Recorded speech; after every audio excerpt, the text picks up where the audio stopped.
Alright, we are live! Yay! We got some music going for you guys, music going for the stream. Okay, so just a little bit of a recap. Oh, let me get the music up a little bit, seems a little low. Oh wait, hold on, that might be my shit. No, it's not. Okay. So, recap from 2 weeks ago. As we did miss last week, we had somebody that couldn't be here.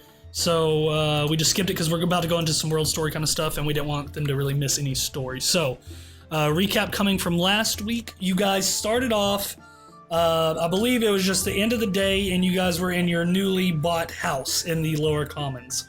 The house that was recently cleansed of its curse, and I think you were trying to decide on a group name. Mara was wanting to carve into a piece of wood of what the name was. You guys did come up with the name The Hope of Thar'dia. And got that hanging over the mantle, I believe, for right now. After that, you all just, you found your way to bed. Mara sleeping in a very damp, dark, dank cellar. Everyone else about the house. And slept took you all. And then you woke up in the morning and promptly decided to have the biggest shopping montage you could ever think of. And you guys went around to different vendors. I know you spent quite a bit of time over at the woodworking carpenter, and having him giving him different jobs for different things you needed: shelves, tables, chairs, desks, fixing just the wooden outside of the house, the hardwood floors as well. A lot of the stuff he told you was going to be somewhere at a week and a half to 2 weeks to be able to get all of it done. You guys agreed to it and paid him his money. More shopping commenced. We had thar'dia and Max go back to the leatherworker, where they already had items that were in the works and now finished. thar'dia, you got your cloak from the saber-toothed tiger, and Lee, you got your kind of pauldrons, your skull pauldrons with the detachable skull. So yeah, so you and Lee can do your thing. After that, what's up? She also started studded leather for me. Oh, that's right. Yes. So she started a studded leather armor set for you, and I believe she gave you about the same time frame, about a week or so, week and a half, until that's ready. So after that, you guys made your way to Simply Stitched and talked with Isaac. Very extrinsic elven man, big curly mustache, and had whatever your heart desired in his store. You got some very fancy clothes.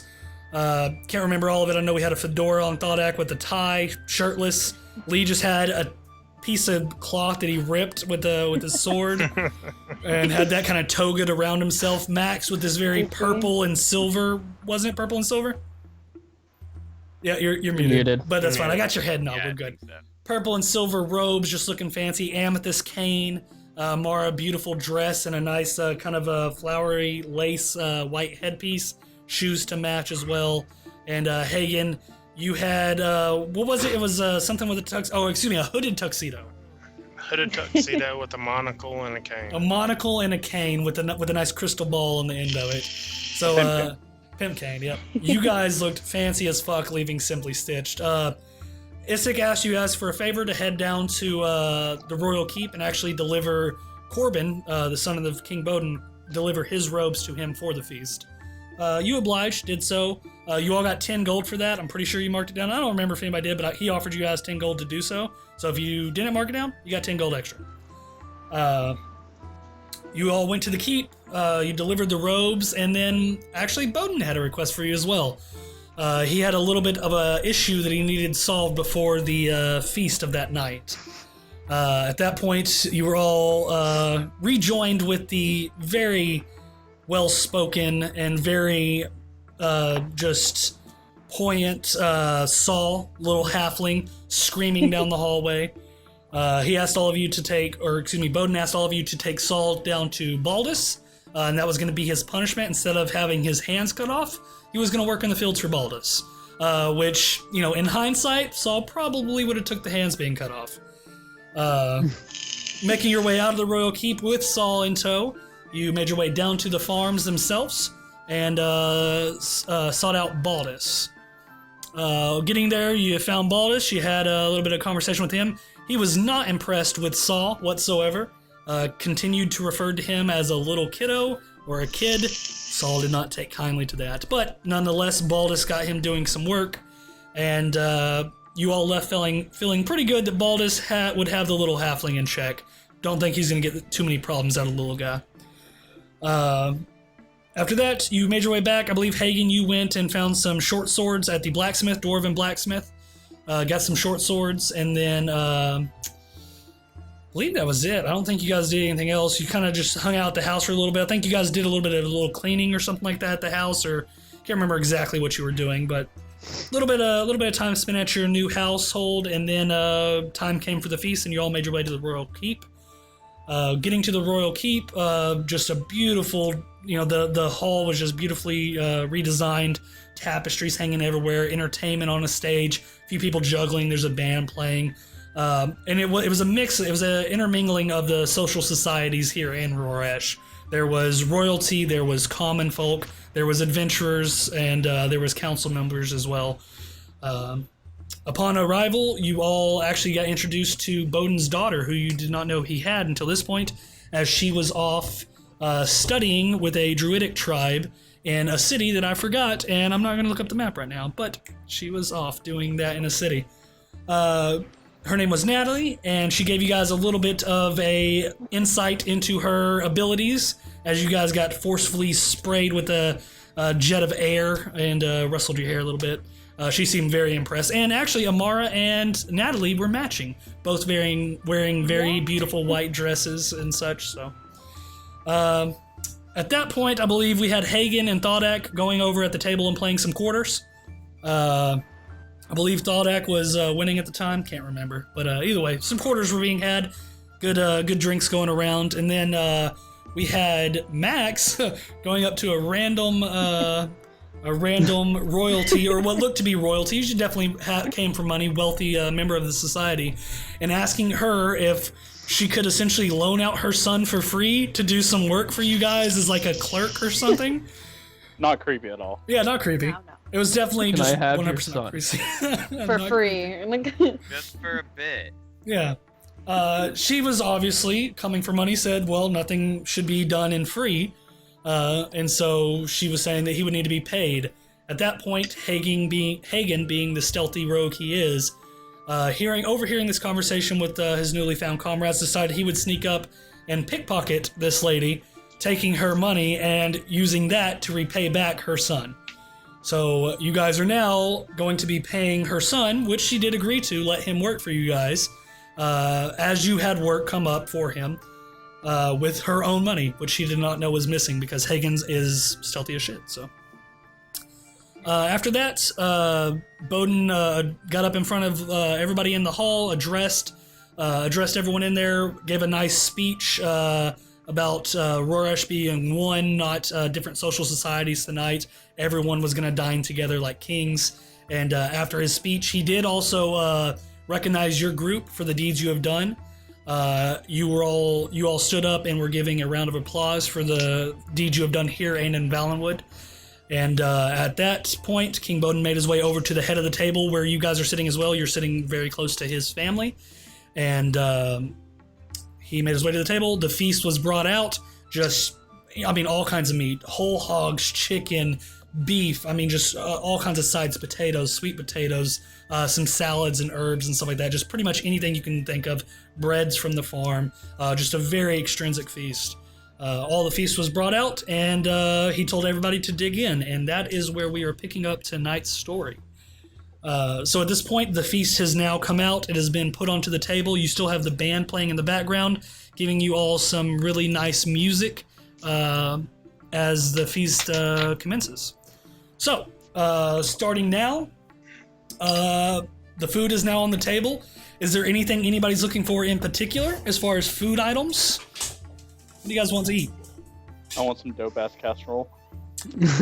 I don't know how dope it'll be. I did not make the casserole. I'm just the DM. But there's definitely some casserole on the table you can grab you some scoops of. Is there some Hoth-level casserole somewhere? Honestly, no. Your friend JD, it's nothing as close to his. Speaking of, whatever happened to that guy? He just kind of left one day. Yeah. We just woke up in the tavern and he was gone. Yeah, he was just gone. But either way, nope, not as good as his, but still some pretty good casserole. Anybody else? What about nachos? They don't have nachos per se, but they have the equivalent of nachos in the medieval sense.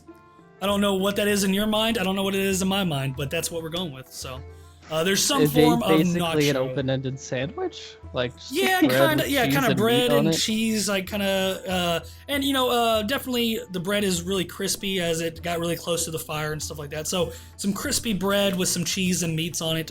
Medieval nachos for That your sounds liking. fucking awesome. That does sound Ooh, awesome. what about fruit? Oh yeah, well obviously there's fruit. There's apples, there's pears, there's oranges. You got citrus fruits. You have fruits. You have watermelons. You have cantaloupes. I mean, just pretty much there's berries. There's blueberries, blackberries, all kinds of berries. Fruit, anything you guys want on the table. What about steak? Of course, yeah, that's beef, man. I mean, they got the cows out. Baldus is one of the ones raising those cows. There's some fat steaks around here, marbled, looking pretty, medium rare, Alright. just I'm gonna have delicious. to have one of those Yep. steaks. Pull a steak off. I want Whatever's some close. beer. Some venison. No, some beer. Oh, I thought you said deer. Excuse me. No. There no. is No. there's ale going around. The ale's not actually on the table itself. They have different little, not little, but Actually, different they people brought a going around. cask over. Yeah. Oh, that's right. there's a To me, cask for Yeah. Thar'dia has a cask. Yeah, because you guys asked them just to leave it. So there is a big cask, and so Max, you can ask Thaldak for some of his cask if you want.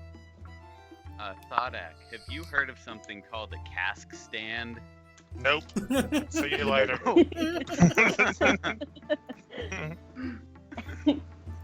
Well, fine. There are many of servants coming around with ale on a tray. Max, you can easily grab as much as you want. I'm going to request my own cask. So you pull one of the little servants aside, and you ask for your own cask. They look over and see that there's already one at the table, and they say, "I mean, we don't really have that much to give out just to a single party." And then as they say, his bone says, "No, excuse me. Get them whatever they want. Their meal is on my tab, and they will have nothing but the best." And as he says that, Yeah, Bowden. the servant looks over towards Bowden. "Of course, my high king," and make their way towards the back, assumingly getting you a giant cask of ale for yourself. Sleight of hand to steal his cask. That's a big cask, man. That's a natural 20 I I right don't there. think you can just like Get roll outta your here. fingers and have the cask over by you. Yeah, it's definitely a little hard to do Putting the there. cask in my bag of holding. Okay.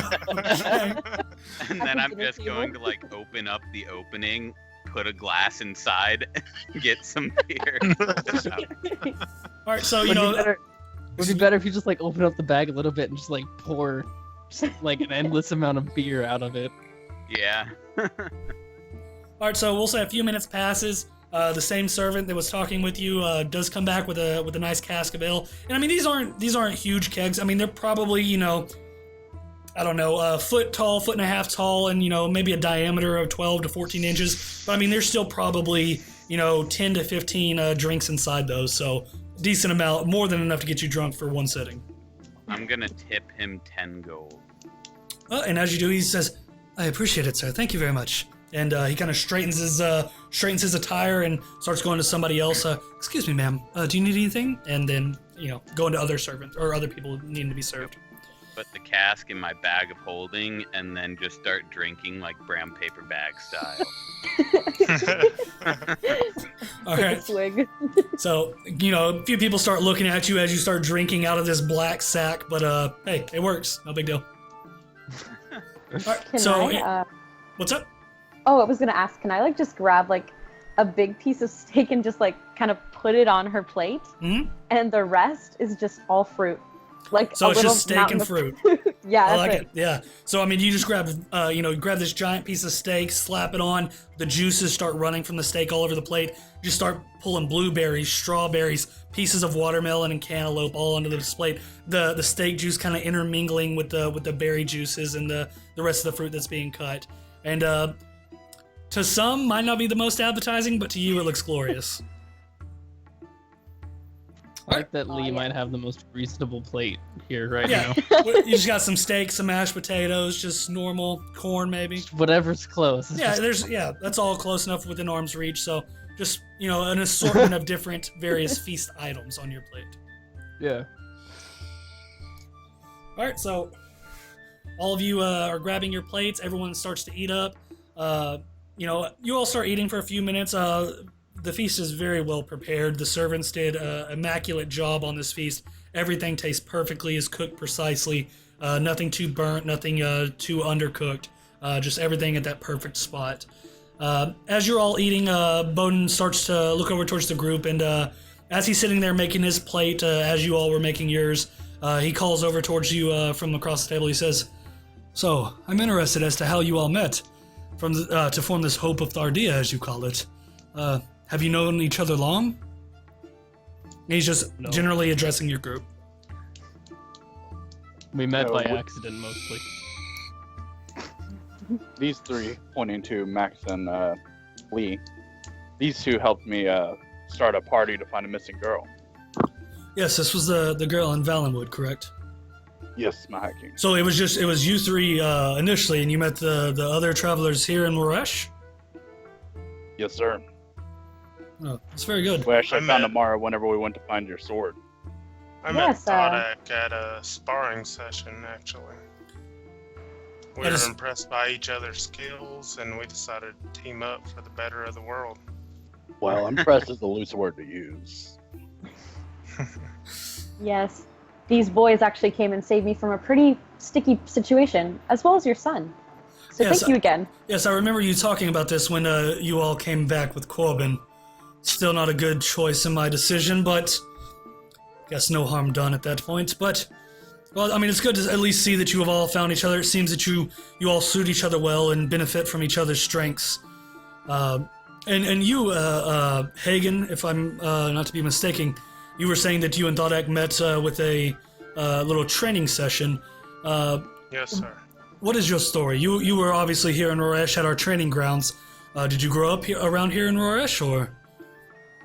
No, sir. I'm from far away. I just happened to land here and fall into with a group I wasn't so proud to be associated with, and found a way out, and that's how I met these guys. Well, it definitely sounds like a fascinating tale. Did you come from a city far away, or was it a small town, a village? It was a royal keep. A royal keep? What city was this? Yes, sir. I'm Prince of Longdale. Of Longdale? Well, I've definitely heard the tales of the great battles over there in Longdale with the Goliaths. The Goliaths themselves. I was off on war fighting my father's stead, and it actually happened. My city got overthrown, and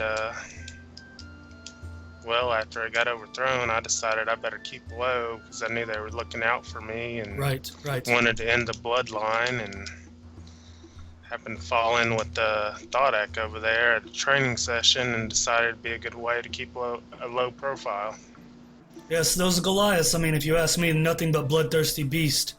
I've never heard any story that had them showing any kind of compassion to anybody else. I'm sorry to hear that you've had to go through that war. Perhaps someday you'll be able to take your city back as your rightful home. Well, that's my plan.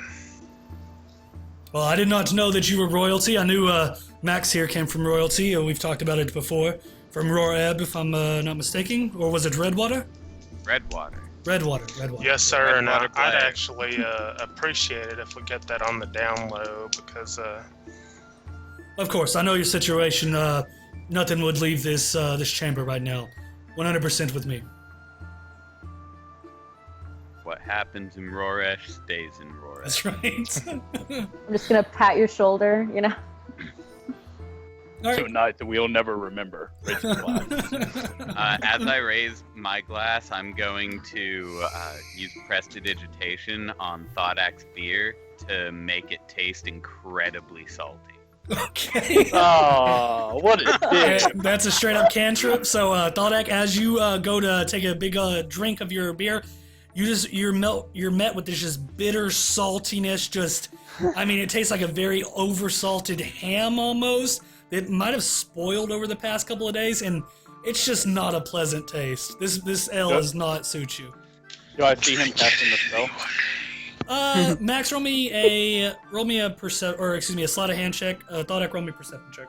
Well, no, actually, it'd just be your passive perception. Because you're not. Let's This reaction? see. Hold on one second. What do you got, Max? Sleight of hand? Sleight of hand? Yeah. 11. Damn it! What's your passive perception, Thaldak? 10. 10? Yeah. You do not notice him doing this. It's just this ale. It's something about this cask, man. Just not the best ale you've ever had. It's not horrible.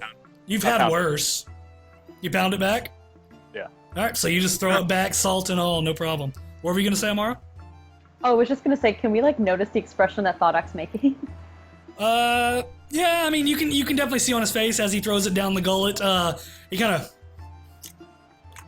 just throws it back once more. Oh, that's cute. I remember my first cask.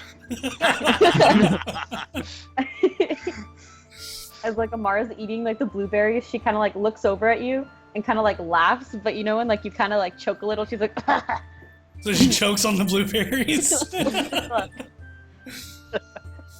She's like, "You good?" I fill up my glass again. All right, yep. Just go ahead and fill it back up. As you go to take a drink, this one doesn't seem as salty. Curious. Tastes like normal again. Yeah. Weird. All right. So anything else, you guys? Anything else for Bowden or anything like that? All right. So Bowden, what do you got going on? Like, is there anything rare happening around the palace? Rare? I would not say anything rare. I mean, other than this feast, we do not have them often. This was definitely a special occasion. We were wanting to celebrate Roresh and just in all its glory. And then as your group came along, obviously wanting to mention all of you to the rest of the townsfolk that might not know your name as of yet. As far as anything rare, no, I can't think of anything else that would be happening around Roresh. Well, we appreciate the commendations. As you know, we're starting our own business, and word of mouth helps. Right, and trust me, you have all done me great services so far. If any problems come to me that I feel would suit your expertise, I will send them directly to your way. Thank you, sir. Yep. I actually do have a question for you. And what is that, Mr. Maximus? What do you know about the Thieves Guild? We encountered one on our way into town. Yes, the Thieves Guild, I mean, it's obviously not the best of circumstances. However, you cannot keep criminal activity 100% in check. We do the best we can with our guards to try to keep them at bay, but any large city here in thar'dia, or in Astaria especially, you'll definitely find their presence, as it is very, very strong in most of the cities. We do the best we can to keep them at bay and to keep them in check, but criminals will be criminals. All we can do is lock them up and hopefully change their ways, if at all possible. Do you happen to know how one might get in contact with them? I do not. This is a part of the criminal underworld that I am not a part of, sadly. You would have to... Excuse me, what are you looking to get in touch with them for? Well, when we came into town, we saved a man who was being beaten by them. And he can't really come back to town until his debts with them are settled. So I kind of wanted to, take care of that for him. Right. As far as getting in touch with anybody that runs in the Thieves Guild, I would not know. Otherwise, I would promptly have my guards shut it down if at all possible. It sounds like you're trying to go for a good cause, and I would hope that none of you would be going for anything else other than a good cause, as I have already spoke your praises in front of half of the city tonight. But other than that, from what I know about the Thieves Guild... At this time, Hagen slips out and sends a message to the Thieves Guild saying that the guy that they're talking about is clear to come back into town. His debts have been repaid. So you're wanting to do that right now in the middle of the feast? Yeah, right now. Okay, so excuse me, what are you trying to tell them? That his debts have been repaid and he is welcome back into the town. Are you going to tell them how they've been repaid, or you just... Nah, I'll just leave it at that. Okay, so you go ahead and as the rest of the group is talking, you go ahead and make your way outside the keep. You knowing the people to talk to and where they might lay, you actually just grab a piece of... as you walk out of the keep, you kind of turn around the corner And no guards seem to be too much of a presence around here, as it is just a feast. Everyone seems to be inside having fun. You go ahead and take a piece of paper and you start writing down what you were wanting to tell them. And actually in the keep itself, on one of the far walls behind where the stone archway is, there's a little brick. And you go up to it knowing the city, pull the brick out, slide the piece of parchment in, and slide the big brick back into the high keep itself. And at that time, do I make my way back to the table? Yeah, you go ahead and make your way back to the table. I nudge Max and tell him that everything's been settled. Okay, and you say that. Yeah, you say that under your breath. No one else hears that. And as you were doing this, everyone else was just talking other pleasantries and telling stories and stuff like that. But yeah, you having the background you do and coming from the organizations you do, you definitely know how to get in touch with the Thieves Guild here in Rorash. So the note has been placed, and you are confident that whoever is in charge will get the note, and you give that information to Max. Well, thank you. I have questions, but I'll save them for later. Questions about what? Bowden speaks up towards you, Max, as Hagen kind of whispered this to you. Nothing. Okay. Well, if you have any other questions, feel free to ask. And so, some time passes, a little bit more talking, and a few minutes pass, and actually, Amara, the High Queen, Maureen, actually starts to address you. She says, Amara, you seem like you have made quite the impression on my little Natalie here. She could not stop talking about your dress and how you both matched. And as she says this, you can look over towards Natalie, and she's sitting there with her plate of food. Her cheeks just start glowing bright red. She starts blushing, kind of puts her head down with embarrassment. The queen continues on talking to you, and she says, my husband told me of your frightful tale of you being a prisoner within the bandit hideout. Forgive me for being a little curious, but we do not get any drow around these parts of thar'dia. Do you come from a ways away? As Amara's addressed and they're talking, first, as she sees a little girl, she kind of looks over and smiles and then, waves a little bit. And as you do, Natalie kind of looks up and she just waves back and kind of starts mixing around her peas and her mashed potatoes. She's so precious. Okay. And then she says, well, and then she kind of gets, a little bit, nervous, she kind of clicks her fingers and on the table, and she says, well, I was just mostly exploring around the area and keeping to myself, but they seemed to want to take me somewhere, and I wasn't too sure. Well, it's a great I don't even know what the fuck I'm trying to say. It's very good that you did not get slain by their hand. I could not imagine having to go through that kind of life, or to have that such thing happen to you. You seeming to be such a pure soul, forced into such a hard spot with these bandits. I'm truly glad you got your way out of that situation and got back with your life. Thank you, I truly appreciate it. And she nods. I do think that I want to make sure nobody ends up in the same situation that I had to be, because sometimes some people just aren't as lucky. And then she kind of looks over towards all the other guys, all you guys doing your silly things, and she says, I'm really grateful that they came.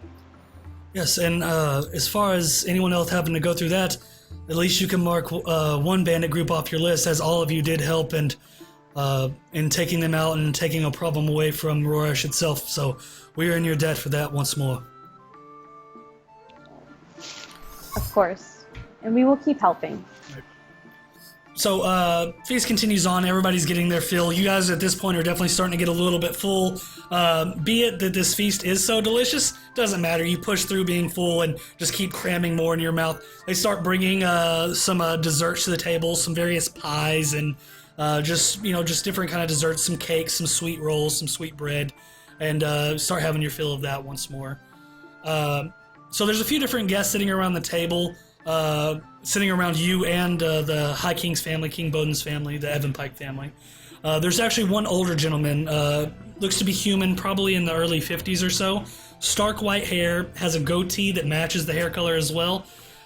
He's looking, and Max, as you look over your shoulder, you can see him. He just seems almost transfixed on the skull that's just sitting atop your pauldrons. And he looks over towards you and he says, excuse me, I do not believe we've met. I'm Gilibir Cosso, head of the Royal Treasury here in Rorash. I could not help but notice this curious skull you carry on your shoulder. Where did you get it? I removed it from a cat. Very large cat. A cat? Where on earth did you find such a beast as that? Was this the beast that Bowden was talking about you helped the farmers with? It was. It was hanging out in the cave. And it was really angry that we found it. Really, by Moradin's beard, that's a frightening tale. You all seem to be as good in Bowden as Bowden actually says you are, and, well, it's an honor to meet all of you. I hope to be seeing more of you in the future. And us, you. I do thank you for that. And as he says this, Bowden looks up and he says, and he's just got like a mouthful of like mashed potatoes and meat. He's like, oh, that's nothing. Tell him about the time you killed the witch and saved the girl. And he's saying that to you, Max. Oh no. Yes, and as he says this, Gilbert kind of speaks up and he says, I would really like to hear that story as well. Please do tell it and do not leave out any of the good parts. Well, before we came here, we were in, what was that town? Valenwood? Valenwood. Mm-hmm. And there were children that were being kidnapped. My God. We went out to try to find them, and it happened to be a witch that was doing it. What kind of witch? What did she look like? Ugly. Well, not at first, but afterward. Afterward, what happened? She was pretty at first? Yeah, and then it, pretty sure it was an illusion. Then it disappeared. And she was not good looking after that. And she was especially not good looking when Lee burnt their house down. And he looks over towards you and he says, you, sir, you burnt the house down? Cough, I did. pyro, cough. I also took her head off. My God, you are one frightening little dwarf. I would never He have actually to... punched her head off. I would never want to get in combat. He punched her head off. My God. Another choke. And then, as you know, he's kind of rambling to himself. Bowden speaks up and he's like, "Yeah, Gilbert. Excuse me. It was actually Elar that was helping this witch steal the children." He looks over and he says, "Elar, really? I knew him myself. Well, he always seemed a little posh, and I didn't really like him too much, but I would have never guessed him to work with a witch to steal children. Well, you're all heroes in my book. We could use more of your kind around here." How long have you known LR? I've known Elar quite a few years, as long as Erden has been in charge of Valenwood. I believe he was Erden's childhood friend, and Erden made him head of the Watchers there in Valenwood. That's when his name came to my radar. You happen to know where he might go if he was hiding out? I would not know that kind of information, no. I believe Erden would have the most information, as him and Elar grew up like brothers. So you might talk to Erden if you're looking for Elar. I'll keep that in mind if we're ever around there. As you guys throw the name out, Elar, Amara asks, "Who is this Elar?" And they were stealing children. Who is he? Elar was the head of the watch in Valenwood. He was helping the witch steal children for ritualistic needs. By God, that's awful. And apparently his family had been doing it for many, many years. And you said he got away. Yes. Oh. You gonna say anything else about that, Max? No. Why did y'all let him escape? He used an illusion. Replaced himself with a villager. Villager? Then, did he run away? He is missing, yes. I see. What is of the villager now? They're dead. Oh, I'm so sorry for asking. She nods and They were hung you in find this some- place. Thought Yeah, I'm I'm just just- staring at I'm Max just at this walking point. away like as you guys are talking. I'm just like going away, chugging towards whatever dance floor I can find.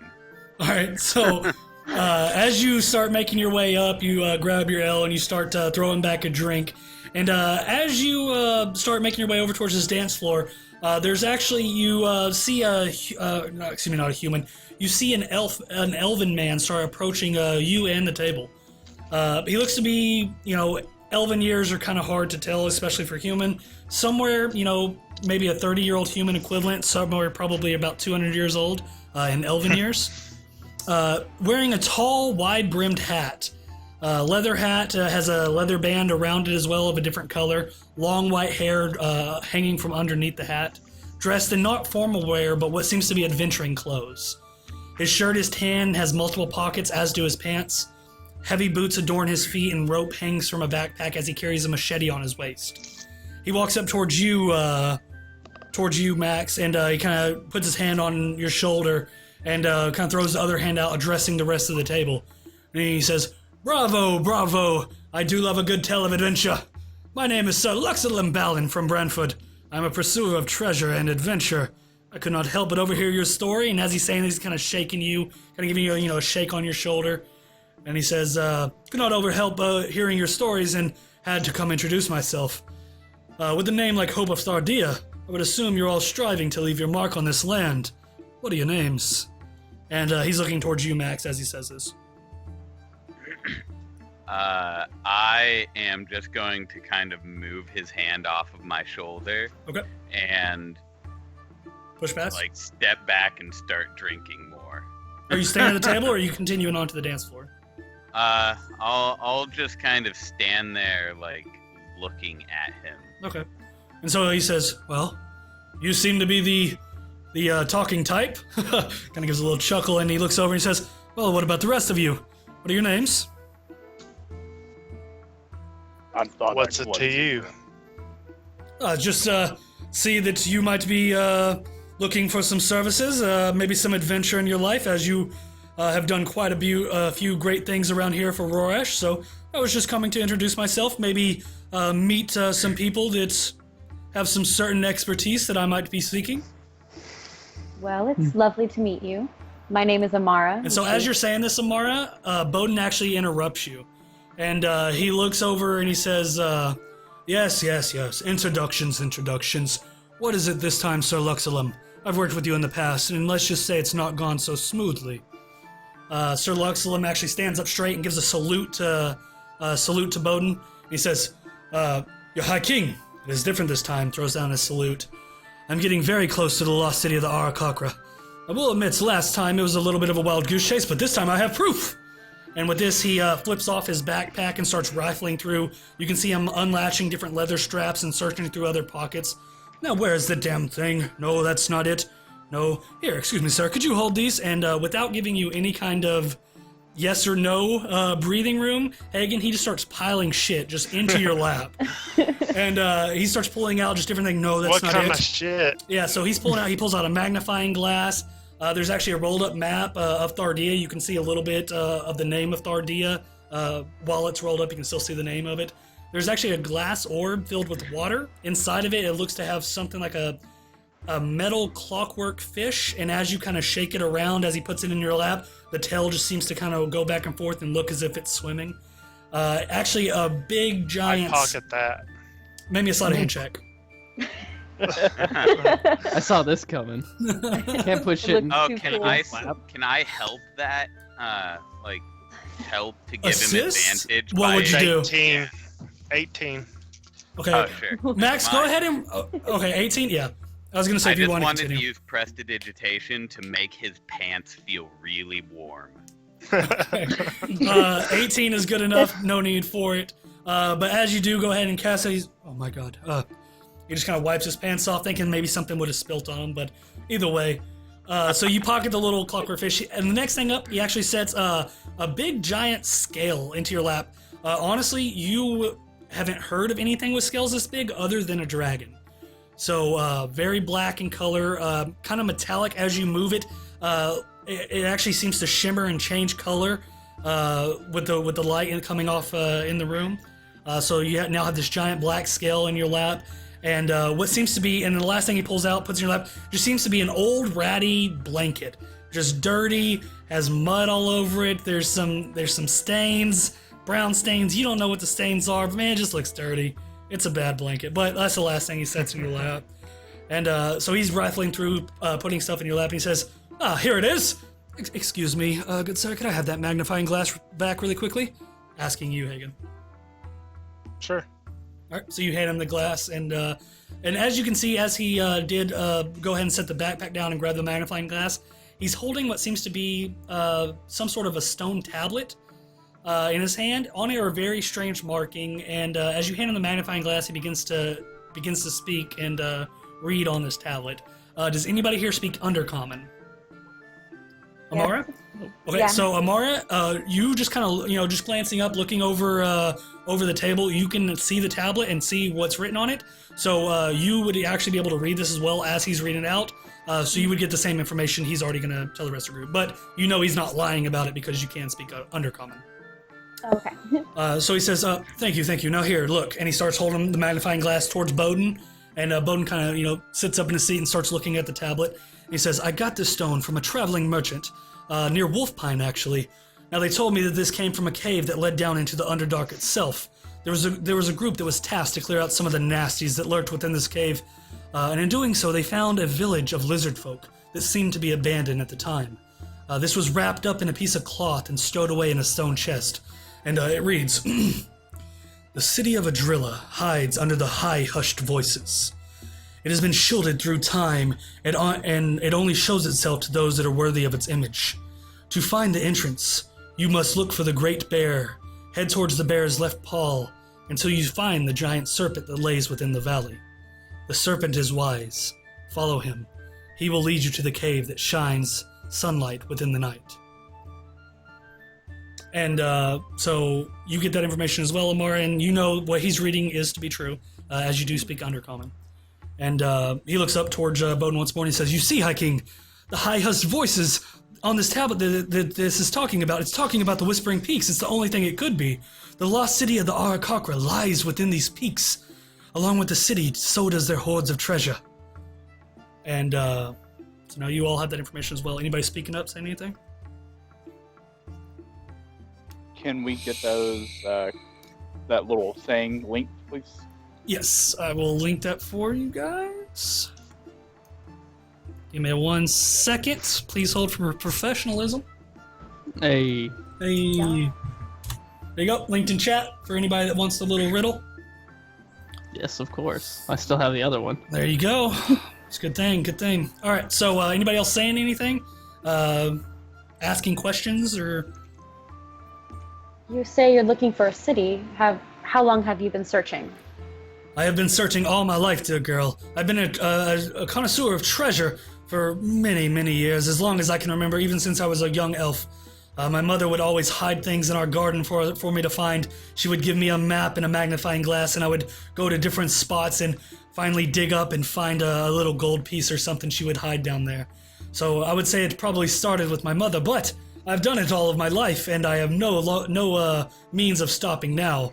As far as looking for the city, it has probably been 15 or 20 years at this point that it has been on my radar. I've looked for other things as I was looking for the city, but the city was always the end goal. It's any treasure hunter's main prize. Anybody that was to find it would find a piece of history that has been lost to the ages and lost to so many mortals. So, the city of Adrilla is what my sights are set on, and now I finally have proof that it lies within these mountains. Wow. And so Bowden speaks up at this point and he says, I will admit, this is a very curious stone, Eluxulum.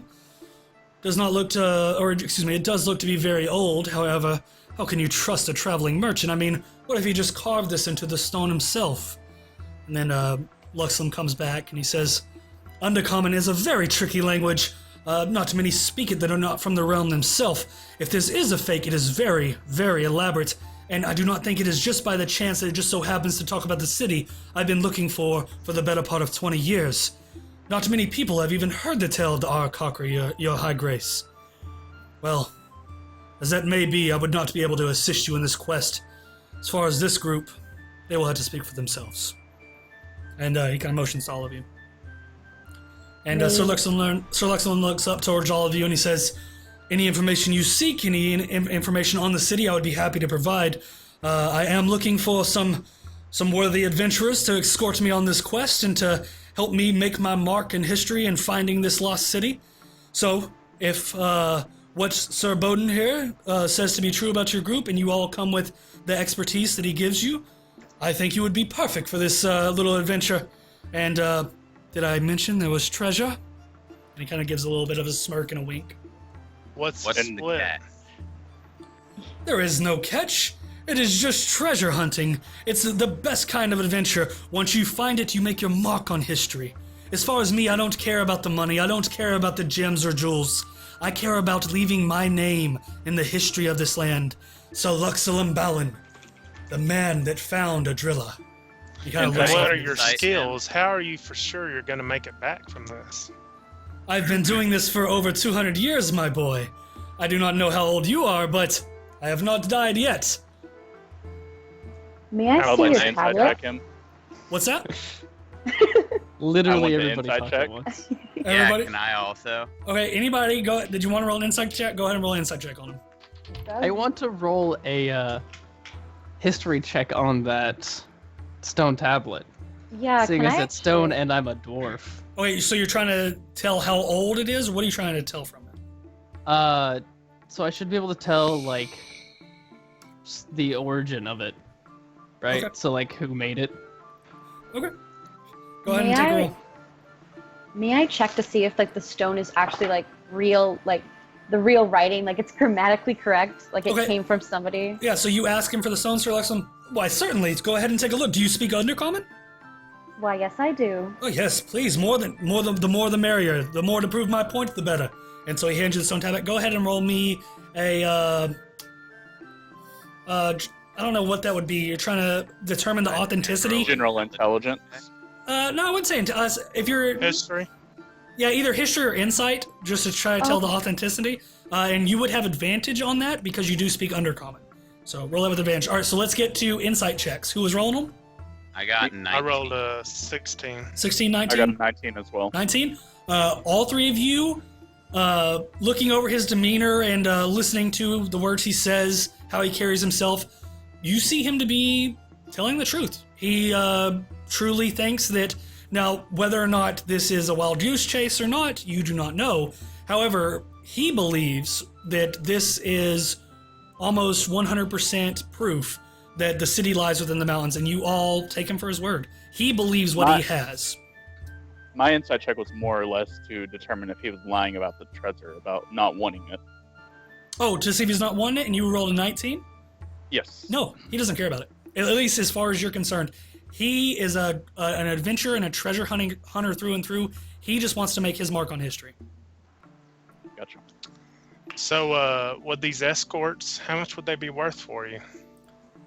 Above the treasure. You know, we're an experienced crowd here. You got to pay for our services, buddy. That is very true. I mean, you know, as I said, you would be able to take treasure if we now. I will say we might not find the city. We are following clues here, and I do hope to find it. But if we were to find it, you might be able to take treasure from there. I am not certain. The Arakocra have not been seen around in existence for thousands, hundreds of thousands of years. I do not know. There's no written record of them. Only told stories. So, as far as the treasure, if you found anything, that would be you would be able to keep. As far as gold, I would be able to pay all of you 200 gold up front, and when we get back, 1,000 gold each. That is if we do not find the city. If we determine that it was a wild goose chase and that our clues lead us nowhere, we make it back to Rorash safely, you will all still be paid 1,000 gold. So that's 200 each. 200 each up front. Check on that. Go ahead and roll it. 200 each up front and 1,000 gold on safely making it back to Rorash, be it with or without finding the city. That's a 17. 17? Seems to be telling the truth. He's a treasure hunter. He's got money to blow. I actually rolled a 17 as well on the history check. Right. So for the tablet. Yeah, and then Max will get to you as well right after this. So looking at the tablet, the undercommon is grammatically correct, and it looks to be authentic as far as the wording and you've spoken undercommon before. In the Underdark, there's not a lot of parchment and stuff like that, so a lot of stuff is written on stone. Looking at it, you would consider this to be written from somebody that was in the Underdark, that knew Underdark, and it's grammatically correct. Right. I'm going to relay that information back to the whole entire party. Okay. And Max, you were checking to see, or excuse me, no, it was Lee checking to see the origins and stuff like that. What'd you roll? I got 18. 18. Looking at the tablet, you can tell that it is very old. You're not able to put so much of a date on it. It's at least a few hundred years old.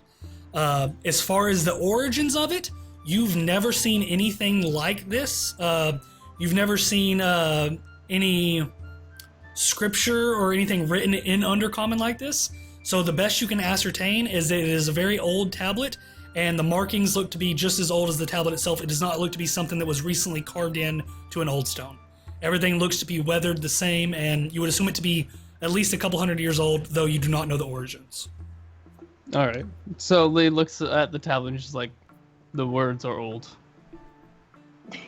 I Is second everybody that. done with their checks? Yeah, everybody's done with checks. Can we have a moment, sir, so we can confer amongst ourselves and By all means, decide if we want to do it? Yes, as long as you need. I mean, trust me, I am good for what I say. I will pay you up front, and then you will get the 1,000 gold when you get back. And if there is any treasure, it is yours to be had. I will let you discuss amongst yourselves, and when you come up with an answer, I will be merely but a few hundred paces back over there, back sitting at my seat. May I ask you one more question before you leave? Yes, by all means. What question do you have? Yes, as we traverse, will we be going up into the mountain areas or the Undercommon? Very much so into the mountains. It says that reading the tablet once again, it says that the city of Adrilla hides under the high hushed voices. So it says it hides under the whispering peaks themselves. So we will be going up into the mountains. As far as going into the Underdark, I do not know. It says it is under the mountains. I would assume that would mean underground. That's as much as I know. I can, you can read the tablet just as good as I, so make your own judgment on what that would mean. All right, thank you. Yes, no problem. And any other information you have on the Arakakra or the city itself, I would be happy to give you any information about that if you would need that to help make your decision. So you walk away. Yeah, he goes ahead and walks back and goes over and takes a seat once more. So what do you guys think? At this point, Bowden kind of speaks up as you ask that question. He says, I don't want you all to get the wrong idea about Sir Luxelum. His last venture that we had together, I did invest a little bit of money and it turned out fruitless. Was once more looking for the city of Drilla. However, it was very far away from here in the Whispering Peaks. I sent a few of my men and I gave Sir Luxelum a little bit of monetary value as well to fund this expedition. He means well. He does not try to trick anyone, at least as far as I can tell from him. However, he might be a little foolhardy in chasing his leads. But he is not a liar. I consider him to be an honest man. So he, once again, thinks that he might have some information about this city. Be it real or not, that would be up to you to decide. From everything I could tell, the man was telling the truth. Now, if that's only him believing it or it's the actual truth, I couldn't tell you, but it's a gamble either way. We don't have anything else to do. We don't have anything else going right now either. No. I think it'd be all right if we lent him a hand. I'm kind of interested in checking out his bag a little bit further. What do you want to look at? How would you feel about checking some things out for me, since you're a very quiet kind of guy? Are we bandits? I'd feel all right about this, but I'm sorry. we need to get out of the keep before I do it. I don't want to risk going to jail for it. That's his personal All right. things. Yeah, but we need to know some more information before we follow some random eccentric dude into the. What I'm getting at is, I'm sure the man sleeps at night. So once nightfall comes, Now, with somebody's backup, I'd be willing to go into his place of abode and take whatever you need for you. If he betrays us, we could simply kill him on the trail. We could burn now him. I Well, have burn a the shit very out of good him. way of getting you access to that bag to just see what we're dealing with here. Let's y'all want to go ahead and agree to it and see if we can get him drunk in a celebration, and Yeah, then that was my plan. and then I can actually it'll make it easier on me. Or we could simply ask him more questions. I don't understand the subterfuge here. You don't have That's to be what too I'm all shady. about, man. I'm all about Anybody who's subterfuge. lying, as someone who deals with the politics of nobles, I know that anyone that is going to lie about something is just going to do it straight to your face. The only thing that tells the truth is the facts. If he lies, then we break him. But we just, if we find out that he's lying before we leave, then we don't need to leave and waste extra time. Should we, perhaps? And she's just kind of like I would like to see not the mountains. understanding. Yeah, You'd like to see what? The mountains. I've never been. I agree with Lee on this. I think we should just go. Can I get him drunk anyway, just for the hell of it? Yes, you can, and I will still steal his bag, and we can still go to the mountains. Yeah, for you all guys I are your care. own people, man. You can do whatever the fuck you want. You ain't gotta listen to the group. I mean, you can do what you All right. want. I'm gonna say, all right, fine. We can just agree to the mission, and then I'm going to just like, kind of try to sneakily fist bump with him, with Hagen. So you give a little subtle fist bump under the table. And Bowden, at this point, were you guys doing this in hushed voices? Because Bowden's sitting at the I would table. be talking. All right, so we'll say Lee and Hagen, you're kind of close to each other, so you guys could have that conversation by yourself. So Bowden wasn't picking up on any of that. So, and that's another Lee thing, was just real quick, you guys outspoken, gotta man. think about when you're in front of other people. If you don't want them to hear that, make sure you note that I want to say this in a whisper. Otherwise, NPCs are gonna be Or like, out of character. or out of character, yes. But either way, continue on. Well, I can't Well- stop from what you wish to do, but please be wary of the consequences if anything happens. I'm gonna reach into my bag of holding, and I'm gonna give Hagen my cloak of elven kind. Okay, I like that. What does that do? It does require attunement, which Yeah, but I kind mean, of- that's just how he could wear it while he goes to sleep and he'd Yeah. be attuned. Yeah, it gives you. It takes an action to put the hood up or down, and while the hood is up, you get advantage on stealth checks, and enemies get disadvantage on perception checks to find you.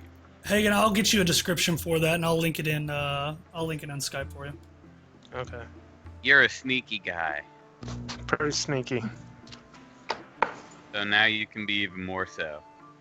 All Awesome. right. So what are you Thanks, guys doing? man. I think we need to go ahead and accept the mission, and Max needs to go on his mission to get this guy fucking slobbered. I'm going to walk up to him and put my arm around him, and I'm going to say, "We're gonna accept your mission, but first, as is custom in my home city, we party." Wonderful. I mean, honestly, I thought it would have took a little bit more coaxing and actually telling you about the Arakakra themselves. But if you're definitely gonna take it, by all means, I would gladly drink to that. And he grabs a mug of ale and throws it up in the air. I'm gonna say no. Here. And I'm going to hold my bag of holding up for him. And he looks at you very curious, and I don't really know what you want me to do. I don't know about your customs. They seem a little weird. But what am I supposed to do with the bag? Tilt your head back, and I'm gonna just start pouring it. Drink from the bag, sir. He's gonna roll. Do it. He's gonna roll D20. We're just gonna see. Hold on. He just See how willing he is to drink from exactly. a fucking bag? He looks at you and he says, "Well, if these are your customs, by all means, let me oblige." And he throws his head back. What'd you roll? And I'm just gonna I rolled a 2. Oh my god. He has no willpower. Yeah, I'm Let just it gonna die. start pouring. All right, so you start pouring, and he and he starts spitting up some ale, and he kind of pushes the bag away, and he says, "Oh, I'm sorry. That was a little much, but very good ale." As he's saying that, I'm just like holding my finger up and like drinking more. At this time, Hagen holds his glass up and a toast to a new alliance formed. And, Yes, a toast. He holds his glass and we up all as well. slam them back. Lee, I'm assuming you're not partaking in the toast. He holds up a fork with some food on it.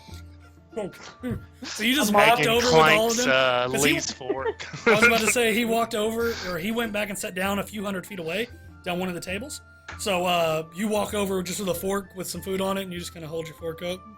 Yeah, And, just holding his plate and eating. Yeah, and Hagen, you go ahead and cheers his fork, and good to go. Everyone gets Yep. cheers. Drinks start going around. All of you start having a good time. And then Lee goes and sits back at the table. Okay, so you make your way back. Amara rolls her eyes and just kind of, all right, you know. So he looks towards the rest of you. Lee, you went back. Not there at this moment, but he looks towards the rest of you and he says, "Well, seeing how we're in agreement to go out on this adventure, do you have any other questions about the Arakakra themselves or about their city, Adrilla?" I have only one question. And what would that be? Would you like to dance right now? And I'm just gonna start moving towards the dance floor. So as you start moving over, drinking as I walk. he says, "Yes, dear boy, I'll be right there." "I'm not going to go dance. I do not like dancing." Kind of says it in a hushed tone to the rest of all of you. Max, you start making your way over. Me either, and I hold my glass up and I clank his mug. All right, he clanks it. He's like, I will definitely drink to that. And he throws it back again. So he's asking you guys if you have any questions about the Arakakra, the race themselves, or their lost city. What can you tell us about the Arakakra? The Arakakra, yes, they were a very curious race. They were a race of bird-like people. They had feathers and beaks, and their race has been lost for a very long time. They were said to have an enormous, brilliant city with tons of treasure, but it has been lost to time, and the whereabouts were lost hundreds, if not thousands of years ago. There is no written report of the Arakakra or their city. It is just word of mouth at this point. Sounds like they'd make a good casserole. Possibly, I do not know. Hopefully we will see them and find out. How do And you what spell are they? Arakakra?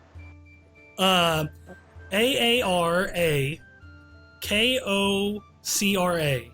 And that is from the, that's D&D official. I don't know if I'm saying it right. I think it is. Arakakra. Sounds right to me, or looks right to me. So Arakokra. And what are Can I they do- known for? Exactly. They were known for being a brilliant race. I mean, they were almost heads to heels over every other race here. They had better technologies than the rest. They had more monetary value. They traded amongst all the rest of the races, and they were known to have knowledge gifted from the gods. It was said that they would carry secrets with them, that the gods would talk with them then like they would not talk with any other race, and they had some deep knowledge that was lost with their race when they seemingly disappeared without a trace from this world. See. To the Arakara. There you go. You hold up the drink. He's like, All over it. yes, okay, I guess so. He goes ahead and throws back another. Can I do a perception check to see how this man's looking right now? Go ahead. 11 plus... What's my perception? I don't know, you tell me. 5, so 16. 16? Looking at him, you can definitely tell he's got a decent buzz going on right now, but him being what you would assume upwards of a couple hundred years old, he's definitely drank a lot of alcohol in his time and probably built up somewhat of an immunity to it. But How he does am have a I nice, faring at this time? maybe a Constitution saving throw. So he's got a pretty nice buzz. He's feeling loose, but Constitution saving throw. Crit fail. Damn. You are fucking plastered. You do not know how this ale is so strong. You have no idea how this elven man is just out drinking you, making you look like nothing but a pup. You are sloshed. I come over with it. And I'm like, bro, I need you to take up my slack here. I pour another 3 mugs of ale out of the cask, hand one to Hagen and hand one to him. Okay. So you go ahead and pour it kind of out. just like takes the L and throws it over his shoulder. Make me a sleight of hand check. Can I dance over and like dolphin dive to try to catch it? I was gonna say as you're dancing, Max, go ahead and roll me a performance check first off, and then we'll get to the dolphin dive. That was a All right. 21 for me. Amara's gonna be like next to Lee, because like Amara doesn't drink as well, so she's just gonna kind of like grab a spoon off of the table and Okay. like put it towards Lee's fork and say, "Cheers." I mean, okay, so Lee is back at the table. Yeah. with So hiking Lee's with Bowden. Bowden. He's about 100 foot away. Do you want to go back over there with him? I think I'll just raise my fork up from a very large distance. And so you just say cheers again, not really understanding the custom, but you go ahead and take a little bit of a bite as well. So Max, what was your performance check? It was a 21. 21. You are busting a groove, man. You're cutting a rug over there. That shit is on point. You're hitting the robot a little bit, just really going out with it. You kind of hit the splits and slide back up, hit the Michael Jackson lean, and looking dance moves on point. What were you wanting to do with the throw back over his shoulder? Dolphin dive to catch. That was me. Oh, okay. All right, so at this point, Max, you've had a little bit from that bag. You've kind of been steadily drinking. Go ahead and roll me an athletics check with disadvantage. All right. And Hagen, as you threw it over your shoulder, actually no one really seemed to notice. Sir Luxlum just thought you threw it back, and he says, "Why, you definitely like to drink. My kind of man." And he throws up another L and throws it back with you. What was it, Max? I rolled a 16 and a 20, so 16. Wow, nice. So yeah, and so you're trying to dolphin dive and catch the ale in your mouth? Yeah, I'm just trying to catch as much of it as I can. Okay, so you come up and just hitting your, busting a move, and as you go into a dive, pretty gracefully, mind you, and you dive up, and as you come up, you catch a nice splash, just a big mouthful of ale. Some of it scatters across your body and onto the floor, but as soon as you hit the ground, you go into the worm. You hit the worm a few times, and then jump back up on your feet and make your way over back towards the dance floor. You're rocking it, man. What were you going to say, Hagen? At this time, Hagen would kind of like to sleek off to a corner and catch some shut-eye to try and sober up a little bit. Okay, so you go over there, maybe you grab And you a little bit before of... he does that, he tells Max, keep him drinking, and All right, pass so- it to Thodak, too. So Hagen, you make your way off to a corner, seemingly by yourself, trying to sober up just a bit before your time is needed. So anything else that's happening? You guys have any other questions for Luxlum? Or anything else? May I actually look over to the group that's still over with Luxulum, Right. and then Amara just kind of sighs and then whispers okay, and then she starts walking over to the dance floor to find Nicole, the little girl. Oh, Natalie. Oh, Natalie. Natalie, yeah. my bad. Well, yeah, and as you walk over, you do see Natalie. She's over there currently dancing with Max. Max, let's see, hold on. I was actually going to say I wanted to dance with Natalie. All right, Oh there my you god. go. So, Max, you're over there, and you and Natalie, she comes up and she holds out her hand. You take her hand, you start spinning her around and dancing with her. She kind of steps up on your feet. You're dancing, she's dancing on your feet. As she is just, small little girl, but seems to be dancing. You can see Bowden over there just laughing, watching you and Natalie dance. Amara, you make your way over there as well, and all of you just kind of start having this dance party. Amara, make me a performance check. Oh boy. This is gonna be great. Oh god.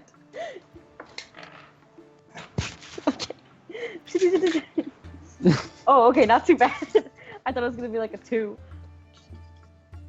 Plus. Okay, so that'll be a 14.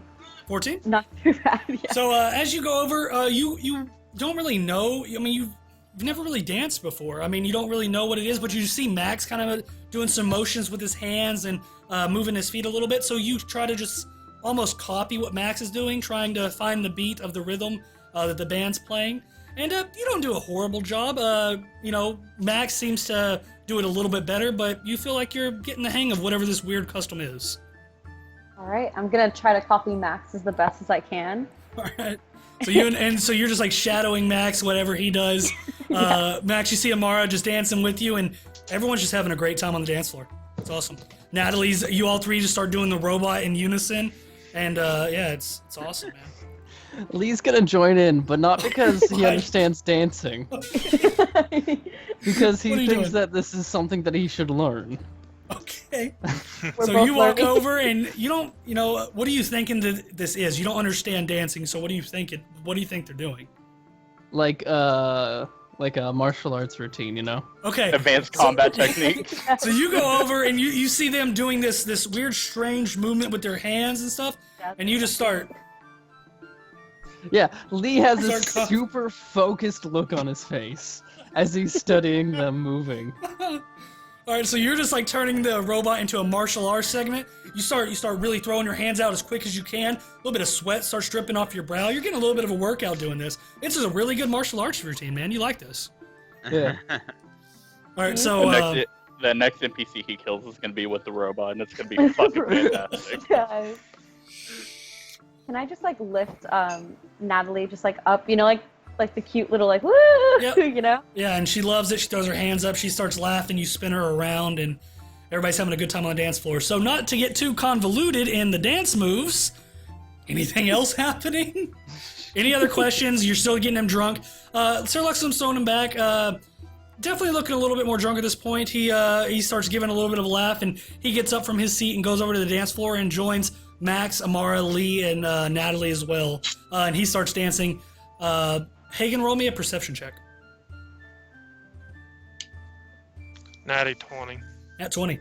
Looking over, you've sobered up a little bit. It's probably been about 30 minutes or so. Just a little bit of small talk, talking about different things. At least he was with the rest of the group about the Adrilla and about Adrilla and the Arakakra. It's probably been about 30 minutes. You sober up a little bit, and looking across, you see him make his way over to the dance floor and start dancing with everybody else. You do notice that his bag is left sitting at his seat unattended at this moment. I make my way to it. All right, so you walk over to it. Dancing with him. Yeah. Start dancing with Luxelum? Yeah. He as you're dancing, he looks towards you and he says, "My, you are a strange individual, but I do like it. Let's go." And he starts dancing, very stiff. His dance moves are very poor, not anywhere up to your par. Can I give him some bardic inspiration to make him better? Yeah, you do so, and he gets a little bit better, noticeably better at dancing, but not too much. So Hagen? is he facing me, or? Currently, he is faced away from you. I'm gonna go stealth. All right, roll me a stealth check. 7 plus, which is not good, 8. 7 and 8, 15? 13? Yeah. 14? I don't know. 15. 15, thank you. I can't math. So, you believe well enough. You're trying to blend in, walking with a few different groups of people. You hear, as you walk past one of the groups of people, some of them start laughing, so you just start laughing as well, trying to blend into the crowd. Just making, not making yourself notice to anybody, trying to stay very blended in this group of people, just all these different people walking around the high keep itself. You make your way over and go ahead and reach for the bag. You grab it, no issue, and no one seems to notice your presence as you walk by. What are you doing with it? Are any of my teammates not dancing right now? Thodak is currently over there next to the bag, and Thodak, you see Hagen pick up the bag, and so you got that information. Alright, so I dump it out in front of me and Thodak. It's on the table? On the table. Alright, Okay. so, are you looking for something in specific? Max didn't really specify as to what he was wanting to look for in the bag. I set my cask in front of the shit he's dumping out to kind of block it from the view of most of the party. Okay, that's fine. And you guys both kind of get up close, shoulder to shoulder in your seats, making a little bit of a wall in between the dance floor and the current line of sight with the stuff on the table. At the same time, I'm listening for the song to stop or whatever. Okay, yep. Band seems to be playing. Everyone's in a groove. You hear a lot of people cheering and laughing, and seems to be going pretty good now. Band's not stopping at this moment, so. I say to thar'dia, we need to see if this dude's for real or not, and take into consideration anything we may find. I agree with you. Let's look through the shit. We just start rifling through the shit. Are you looking for anything in particular, or are you just looking through the stuff that's in there in general? Anything that would lend credence to what he's been saying, besides the stone tablet. Okay, roll me an investigation check. Hagen, are you looking for anything different, or are you looking for the same? Same. Okay, investigation as well for you. That is a 13 for me. It's my investigation. 0. So it's a 12 for me. All right, so looking through, it's not very hard to find different things. There's not a lot in this pack. A lot of the stuff was the stuff that was put back in the pack as he left that you were currently holding.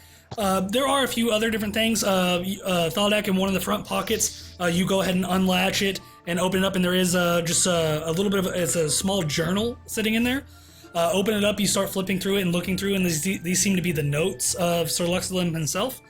And in these notes, you can just see random thoughts written out, just scribbles, sketches of different landmarks and stuff like that along the way. You do see it references Adrilla a few different times. Some about with question marks. What is this bear that the tablet talks about? Is the bear and snake, are they real beings? Are they waypoints? What are these? Has a question mark at the end. Has a couple of stars next to the name of Adrilla. Seems to be his notes and him trying to work out on his own as to what this stone tablet means, trying to decipher any kind of clues left in it. And from what you can tell, he looks to be looking for the city of Adrilla. Okay. I mean, once again, you don't know whether or not what he's gotten is real, the information he's gotten, but he believes it to be real, and the information you're now getting leads you to believe that he thinks he's on the right path. You have no reason not to trust him. Was there any gold sacks in that pack by any chance? Yes, there was. There was a pouch of gold with 56 gold in it. I split it with thar'dia. I think we should leave it. He'll know it's missing. Up to you. What you want to do, man? Okay, this time we leave it. Next time I take it. Fair enough. You might have more opportunities, so you go ahead and If he take the betrays pouch. us, we can take all of his shit. True story. So you go ahead and put all the stuff back into the bag as best as you can remember which pocket stuff was in. Just kind of putting it all back together. And as you do, you go ahead and set it on the ground, Hagen. And as soon as you set it on the ground, you feel a hand on your shoulder. And you turn around and you see Sir Luxilum standing there. And he says, "Why are you two not dancing? We're having a load of fun. Come join us." I jump up and I head to the dance floor. All right, so you make your way over. I'm sorry, I did not catch your name. Half-orc, what's your name? thar'dia, Bloodseeker. thar'dia, are you going to be joining us in dance tonight? I don't dance, my friend. I do the Fair enough. stanky leg. So you go over, you start hitting the stanky leg. Everyone's having a great time. thar'dia, you spend the rest of the evening just sitting there, throwing back drink after drink, watching over, laughing at Amara's inexperienced dance moves, laughing at Hagen very drunkenly trying to dance, still pretty fucking sloshed. I need a roll for that. Oh yeah, performance check. I Correct. think I did a pretty good job. I got X. Roll me with but roll me with disadvantage because you're still really fucking drunk. All right. 7 and a natty 20. So, All right, so 7 plus what? Performance. 2, 9. It's very. I mean, like in your mind, you're doing this shit perfect. But thar'dia, watching him, he's just sloppy as shit on the dance floor. Almost stumbles a few different times, stepping on other people's feet. They're like, "Oh, excuse me, sir. Watch yourself." And Hagen, you're not even paying any mind. You're just killing your dance moves. I catch his Run up attention to and give him a thar'dia thumbs and up. say, "Hey man, I'll teach you this shit one day." All All right, so you all dance throughout the night, having drinks, dancing, having fun. Anything else before you guys are ready to get done with this feast? I'm good. I think we need to talk to King Bowden and tell him what we're gonna do. Go with this guy in case he needs us or whatever. I'd like to thank him as well. Yeah. Okay. So you go ahead and make your way over to Bowden. Hagen, what are you saying to him? I'm saying, sir, if you don't need us, we're gonna accompany this gentleman on his quest to find the city of Akara. Adrilla. Adrilla. Yep. He looks at you and he says, by all means, I mean, that is your choice. You are free people.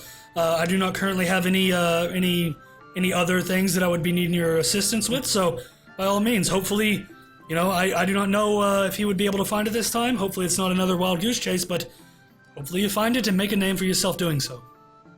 If you do have something that comes up, I have hired a young gentleman to sit at our house for us, and he'll be there and he can send word for us.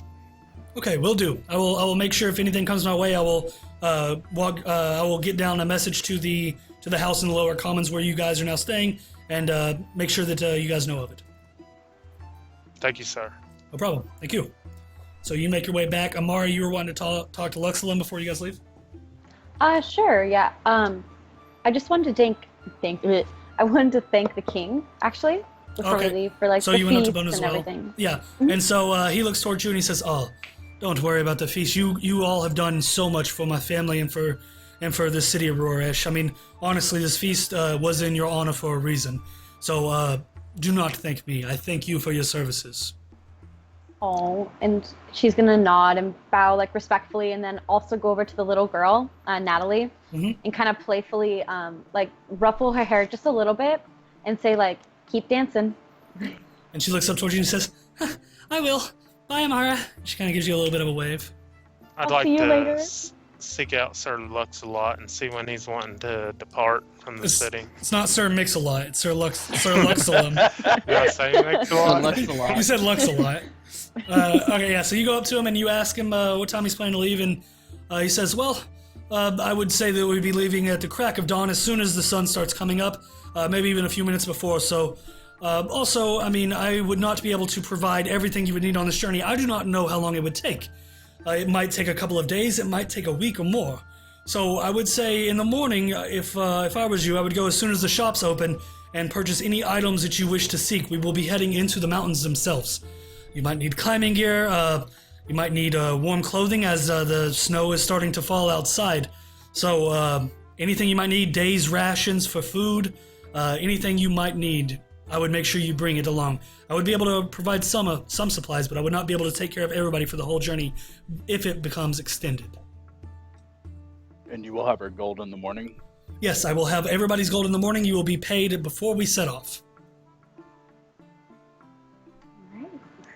Okay, then we need to go find the mother of that child we hired and tell him we need him to be there in the morning to start looking after the place. All right, so no problem. You go up, you find her, you tell her that you guys are setting out for the mountains and that he's going to be there. And what you offered 100 gold, like you're going to dish it out 100 as gold, and I'm just going to go ahead and take it out of my own satchel.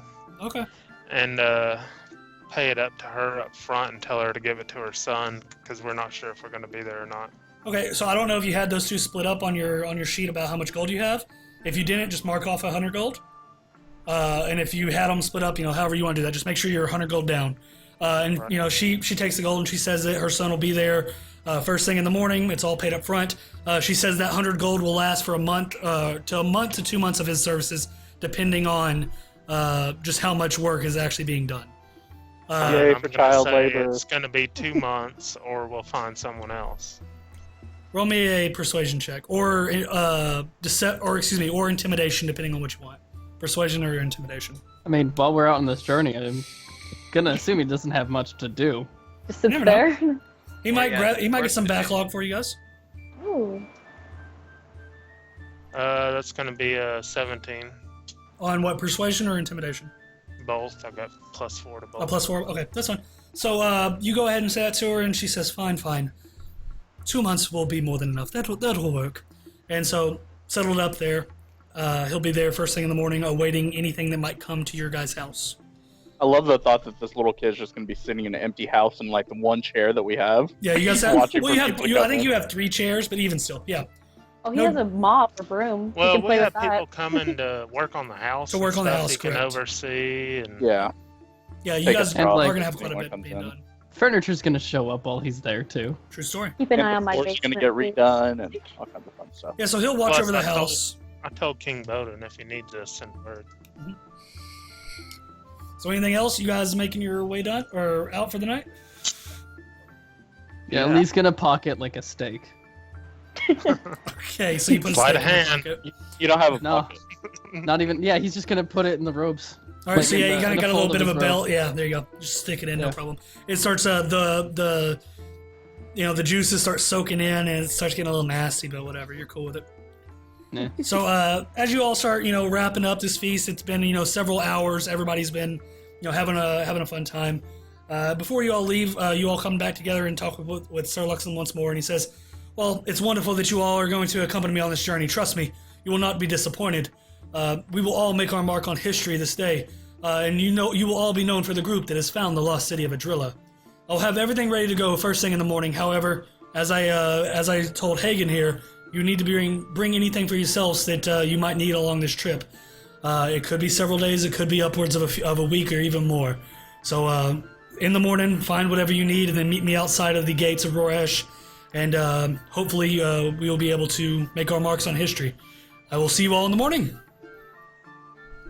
Sounds like Good. Play in the morning. You have a Sounds place wonderful. to stay tonight? Yes, I stay at one of the inns upwards in the market district. Okay. And anything Back to else? the You guys good? house. Everybody back to the house? You done? Yep. All right. So Yeah. with that, we're I gonna go ahead stumble and back. yes, you and Hagen both heavily drunk at this point. I'm Thought I'm you're getting guiding up there them. too. I know. Yeah. Can Guiding we them help like Lee them? likes Yeah, to both Lee Yeah. and Amara, you guys are kind of ushering the other 3. Hagen starts walking down the wrong path towards the market district. You kind of grab To the him. tavern! You pull him back No, to no, the- no, no, no, no. I'm gonna wrong. cheer Do when it. he says that. Okay. So Lee's you, doing he's tapping like the oh, side yeah, with your the staff. sides. Yeah. Yep, so Lee's just kind of tapping you on the shoulders, leading you left and right.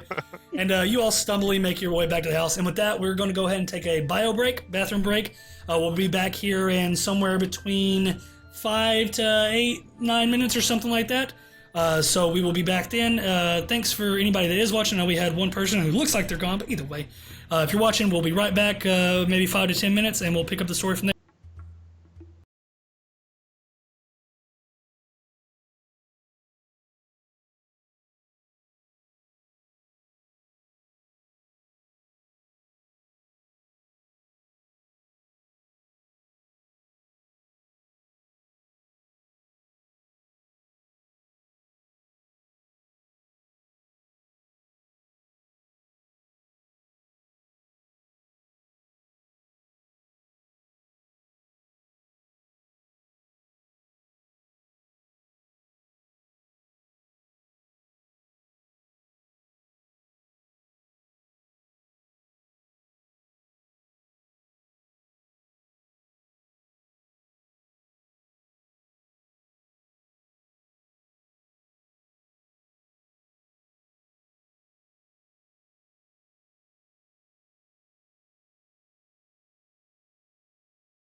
2, 1. And we're back. All right, so... And I bring down my great axe on Amara's head. And you slaughter her, and she's no more with the group. Amara is completely gone. Goodbye. Yep. This is Amara. Rip in pieces. All right, Rip so... me. No, so all of you, you make your way out of the feast, and everyone starts leaving at this time as it's getting late into the night. You all start making your way back. So you head out of the Royal District towards your home in the Lower Commons, agreeing to this adventure with Sir Luxulum to find this supposed lost city of Adrilla, which, actually, real quick, all of you roll me a history check, just to see if anybody's ever even heard of it. 18, well, plus whatever my history is. I don't think it's much. 9. Holy shit. Okay. 19. 19, wow. 18. I didn't 14. expect that. I got a 3. And Amara, what'd you get? 9. 9? Alright, so, Hagen, Thodak, and Lee, you all actually have heard this tale of the Arakakra themselves. They were a bird-like race, feathered form, wings, hands attached to some wings. Just essentially picture a giant bird, humanoid. That's what they were. You've heard these tales. Once again, though, they were kind of told to kids as fairy tales. No one honestly really assumed that they were true. Everyone just kind of assumed it was a nice story to tell their kids. So you all have heard of it, but you know of it as a myth versus as an actual race of people that have lived. So are we envisioning these more as boomies, like from WoW, or like the skinny feathered chicken dude? No. Like if you're talking in WoW terms, they're like the dishes from the Arakara. Spires. Yeah. They're the actual bird people in WoW. So you all make your way back. All I hear is Elcan chicken. Yep. Yeah, you can definitely cook you up some Arakakra. Might taste good. So, you all make your way back from the Royal District to the Lower Commons towards your house. At this time, the temperature... Oh, no, excuse me, hold on. We need to switch music up. You're not in place with a band anymore. So, walking out into the night... Turn this up. Walking out into the night, the temperature has dropped considerably since when you actually entered the feast, and the snow has started to pick up. When you went down to the farms with Baldus and Saul, it was just a light dusting coming through. It's actually starting to snow pretty heavily at this point, and the temperature has dropped. So you can actually see piles of snow starting to cover the road and rooftops. Winter is definitely here, and at this point, definitely time for that formal winter wear to be pulled out. So, big heavy coats and stuff like that. Definitely going to be pretty cold adventuring out into the wilderness. So you all get back towards your home, walking in once more. Yes, that is what the Arakakra look like, for anybody that's wondering. Uh-huh. So walking back up towards your home in the Lower Commons, you unlock the door with one of the keys and push through. You guys are now back at your house. You're tasked with going out to the Whispering Peaks tomorrow with Sir Luxulum Balin. And anything else you guys are doing before bed tonight? I'm gonna get in tuned with that cloak. All right, so Hagen, you go ahead and spend an hour putting the cloak on, and spend an hour just communing with the cloak and just feeling the magical properties absorb into you. An hour passes, and that you are now able to use the benefits of the Cloak of Elvenkind. On the way home, I'm going to occasionally try to do parkour running on walls of buildings in a very drunk fashion. As you're doing parkour on your way him back, trying to do that, because Lee's just gonna try and keep him in line with his staff. Every time he starts wandering off, he's just gonna start tapping him. Make me a strength each strength. Both of you roll me a strength check. Oh no, I don't have strength. I have strength of character, not of body. I got a 9 or an 8. I got 19. So as you're trying to do this, Max, Lee, being the good traveling companion he is, saves you from taking 8 damage from scraping across walls and falling and stumbling on your face. Already rolled the damage, so that's what you're going to take. But no damage taken from you, and Lee seems to keep you in line. You're a little bit disappointed, but you start thinking about it. Probably not the best time to do parkour while you're stinkingly drunk. But you all find your way back to the house. So, anything else you guys are doing in the house itself before bed? No. Everybody good? High five the door frame while I walk through it. All right, yeah. So you go ahead and you give it a little high five and walk on in. So everybody good, or are you just guys going straight to sleep? Nothing else being done? I'm gonna pass the fuck out. Lee, I know you passed out in the corner with my hood over my head like I was previously. So you go sit in a corner, throw the hood up, and you're definitely already out. Thought passes out as well. Lee, I know you were working on a necklace out of that saber tooth last time you were here. Or you wanted to make another check on that? Yeah. All right. Sleight of hand last time. Yeah, it was sleight of hand. So go ahead and roll another sleight of hand for me. We are looking at 15. 15, yeah. So last time you got it about halfway done to where you thought it would be where it needs to be. Tonight you get it fully functional and looking how you want it to look. So you now have that necklace with the saber tooth. And remind me, was it a broken fang or was it a full fang? I had the lower jaw. Wait, so you popped one of them out, one of the full fangs? Or you want to make the whole jaw? Yeah, it was the jaw. Oh, okay. Wow, I thought it was just a tooth. Yeah, no, I have the jaw, and then I have a croc tooth and a weasel claw.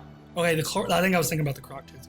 All right, so you fashion the lower half of this saber-tooth jaw into a necklace itself. It sits on the chest, and while you don't have the giant incisors that the top half does have, I mean, obviously very sharp pointed teeth, look to just kind of be sitting around your neck a little bit tight to the throat, looking pretty damn cool and pretty intimidating to anybody that was to see it. So that is now, and I would say if you want to do your little thing with Max, you are going to have to untie it and take it off, so just FYI. Yeah. So you go ahead and make that, so you now fashion that into a complete necklace. Amar, you want to do anything? Max, you as well, or are you guys good for the night, passing out? I think the only thing she's gonna do is kind of like walk in and take a minute to maybe like say a silent like prayer to like, you know, kind of like bless our travels. Right. And then she kind of like walks to the door and then remembers like how gross Weissman is.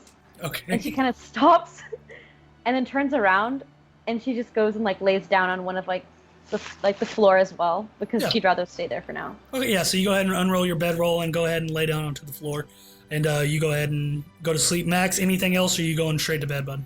I'm going to attempt to make it up the stairs. Give me a athletics check with disadvantage. This time Lee's just watching him. What was it, Max? Just letting this happen. 11. 11. As you're walking up the stairs, you definitely stumble and fall down. You take 2 bludgeoning damage as your shoulder just bangs into the banister on the side. Definitely going to leave a bruise in the morning. But you nonetheless make your way up to the top floor and can find your bed. Or at least your spot where you're going to sleep. As soon as I get through the doorway, I'm just going to like fall face first at the ground. So as Max makes his way up to the second floor and gets up to the little loft up top, all of you that were asleep or maybe not, you just hear a loud thud as coming from upstairs, assuming it was Max. Can I go upstairs and just put him in bed? Just like lay him down? Yeah, so you go up and check on him. At this point, he's completely passed out, as drunk as he possibly could be. You go ahead and take out of his pack, you pull out his blanket and stuff like that, slide a pillow up under his face. He's just drooling, just complete drool, just smells like ale, and it's horrible. But you lay a pillow up under his head and go ahead and slide the blanket on top, and you make your way back down and find your sleeping quarters as well. Good night, Max. Yeah, Max is put to bed. So you all sleep through the night. Some of you having dreams of these mountains and finding the lost city and stuff like that. Others dreaming about whatever you would like to dream about. Nothing horrible, nothing premonition-like or anything like that. Just normal dreams. At this point, you all go ahead and wake up in your home. All rousing to consciousness at different points, different times. Anything you guys are doing, waking everybody else up, getting ready to go out, and as it is still early morning, you probably have about an hour to an hour and a half before daybreak, so shops are just now opening. You would have enough time to go and purchase any items that you need along your trip. So anything else you're doing before you're leaving out towards the market district for anything you might need? I'm going to a tavern and trying to get some breakfast. All right. So you make your way up towards the tavern as well. Everyone else, so you just follow because it's all still in the market district. Yeah. Yeah. All right. So anybody else going with Hagen to the tavern for breakfast? No. Nah, I'm going for the shops. Yeah, You all do have dry rations as well that you can eat. However, obviously they're nowhere near as good as a nice hot warm breakfast of eggs and bacon and stuff like that. So it's dried meat, kind of jerky like. I have that steak. Old bread. Yeah, you have your steak from last night. So it's not a hot meal, but you do have dried rations, so that's fine. You can use those. So the rest of you guys making your way to the shop. Mm-hmm. Yeah. So we'll say Hagen, you left out a little early. What'd you say, Max? Oh, I want to pick up Gestalt and take him to some kind of shop where I can find armor for him. Horses aren't normally Like armored. Barty. Yeah, horses aren't normally armored unless they're from like the royal army or something like that. So to do so, it would have to be a blacksmith, and they wouldn't just have it offhand. It would be something you'd have to put in commission for, and so it would be at least a week, if not a couple of weeks, before you'd be able to get any armor. Okay, I just want to find something warm for clothing then. Okay, so we'll say Hagen, since you wanted to go get breakfast, no one else seemed to want to come with. They were gonna eat their dry rations. You made your way to the tavern and got you a nice hot breakfast.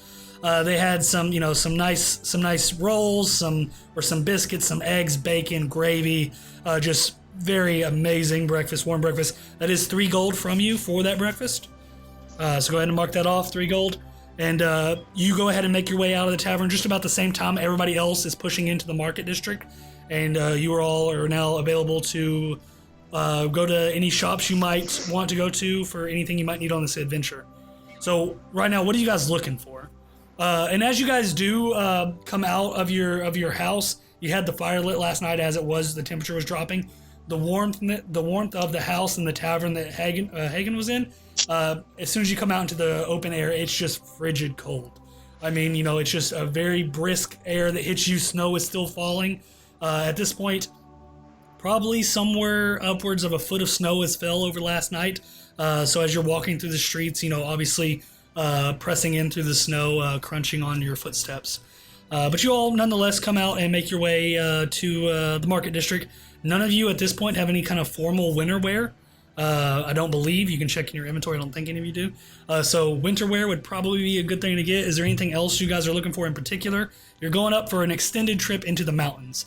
You're probably going to need some food, rations and stuff like that. Maybe climbing gear, potions, whatever else you think you might need. So what are you needing? And I'll tell you where you can go.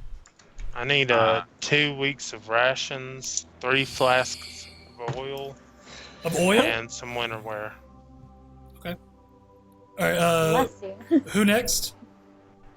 I would say warm clothes, definitely some extra rations, and perhaps some equipment. Okay. Is there anybody that's need anything different than other just general items that you would need to go on an adventure? I want to go to the alchemist. Okay. Thought what were you and gonna say? I want to get climbing gear. I don't know if the general store would have that. Yeah, that would be Same something here. with a general. Okay, yeah. So that'd be a general thing. So the only other thing would be the potion vendor max, which you guys can go to after that. But we'll say since everybody needs some general gear, regardless, you would be looking for a general store. So go ahead and roll me, all of you, roll me an investigation check to see if you can find somewhere that would sell those items. Ooh, That's a 5. Nice. that's 8. a 16. I also got a 5. 12. 16. And what was yours, Lee? 7. Not 8. Wow. So all of you are just taken by this cold weather except for Amara. Really just trying to keep a little bit warm. You have no warm clothes and talking about the adventure and what might be to come in these mountains. Amara, you're the only one with a sensible head on your shoulders. Everyone else, maybe not a morning person. But you do notice what you would assume to be a general store. Looking up towards the store, simple store, similar to Simply Stitched, wooden out frame and stuff like that. Has a little bit of a railing out front. Over the top, there is a sign halfway covered in snow, but you can still read it. It says The Farmer's Hand, and you would assume that to be the general store. So you give the rest of the information to the group, and you all make your way towards that store. So pushing inside the store, you can see it's very dimly lit. At the moment, there's no customers in here whatsoever. Most people don't shop this early in the morning. However, most stores are open just for the people that might need to because everyone wants to make as much coin as possible. But going inside, very dimly lit as the sunlight has not come through the windows yet, just a few candles across different various countertops. You can see as you push through the door, there's a human man just sitting there dozing at the counter. He's wearing a straw hat and has it pulled down over his eyes. His feet are propped up on the counter. He's sitting back in a wooden chair just snoring as you all approach. Is there a bell? There is no bell. All right. Can I just come up and tap my fingers like? Yeah, and so as you do, I'm sorry. Excuse me. I'm sorry. My wife, she's been on my ass to fix our roof. Woman doesn't let me get any goddamn sleep. Well, welcome to the Farmer's Hand. What can I do for you? Well, we're looking for some items, and then she looks over at you guys and she says, "Well, we have many of different items. I mean, just anything you might need along your travels, your adventures. I mean, any items in particular you're looking for, or would you like to browse? Perhaps some winter clothes, equipment for adventuring, perhaps rations." Yes, we would have all of something like that.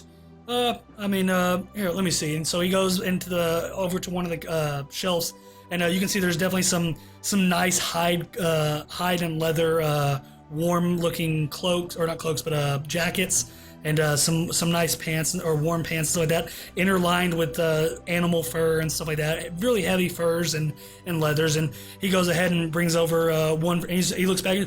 One for each of all of you. Is anybody else not needing one of these? Talking about the winter wear. I'll take one. I'll take one too. Anybody Yep, else? me too. Everybody?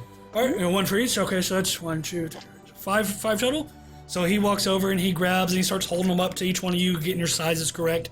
And he hands them all out, and it's kind of just a one set. It's a set piece. It comes with a nice heavy jacket and a nice heavy pants that would overlay onto any armor or anything you're wearing on your legs. Plus 3 to AC? No plus to AC whatsoever. Plus 3 to not freezing your ass off and getting hypothermia. So Yeah, because if it counted as armor, then yeah, Thar'dia and I would be kind of fucked. yeah, no, it's not armor. It's just clothing. So he looks over and he says, "Anything else? You sir, dwarf, you need anything in particular?" Climbing gear? Yes, we have some climbing gear. What are you looking for as far as gear? Are you looking for rope? Are you looking for pittance? Are you looking for climbing shoes? Pittance and hammer. Yes, we have those. And he goes over and how many pittance would you be needing? Let's do 10. 10 pittance. Okay, I can get that. Anybody else need pittance? For those that don't know, because I didn't know, pittance are like the actual little stakes that you bang into the rocks and crevices, for where you tie off your ropes and shit. So. I give Lee like a really weird look and say, "Well, I could just throw you up a mountain. We don't need to get all that. Worked last time." Once you throw me up there, it's difficult for me to stay if there's nothing to grab onto. Amara flexes. Perhaps just in a pick? Yes, Pick of yeah, sorts? and so he looks. He's everyone else. So I'm assuming you need some. Do you all want climbing gear, or no? Somebody doesn't want any? I've got climbing gear. You got climbing gear, okay. I Anybody got else some as not well, needing it? too. All right, so it's 2. Thar'dia and Max, are you guys needing climbing gear? Yeah, I'll take some too. Yeah, sure, I'll take some climbing gear. All right, so 4 sets of gear. That's no problem. And so he goes and puts it on the counter. And you said rations as well. How much rations for each person? I'd like to have 2 weeks myself. 2 weeks. Seconded. I'll take the same. I'll take the same. And you, dwarf, are you needing 2 weeks as well? I will need 4 more rations. 4 more rations. Okay. So he goes and brings all those to the counter and everything, just piling them up in different piles for each one of you. Anything else you guys are looking for at the, just general goods? Anything you might need? Tents, sleeping bags if you don't have any, or bedrolls. I know some of those things don't. Bedroll. I was about to say some don't come with a bedroll. So Yeah, I I need a should probably. bedroll, and I need 10. 3 flasks of oil. of oil as well. Okay, so he brings the oil, sets it on the counter. Bedrolls for anybody?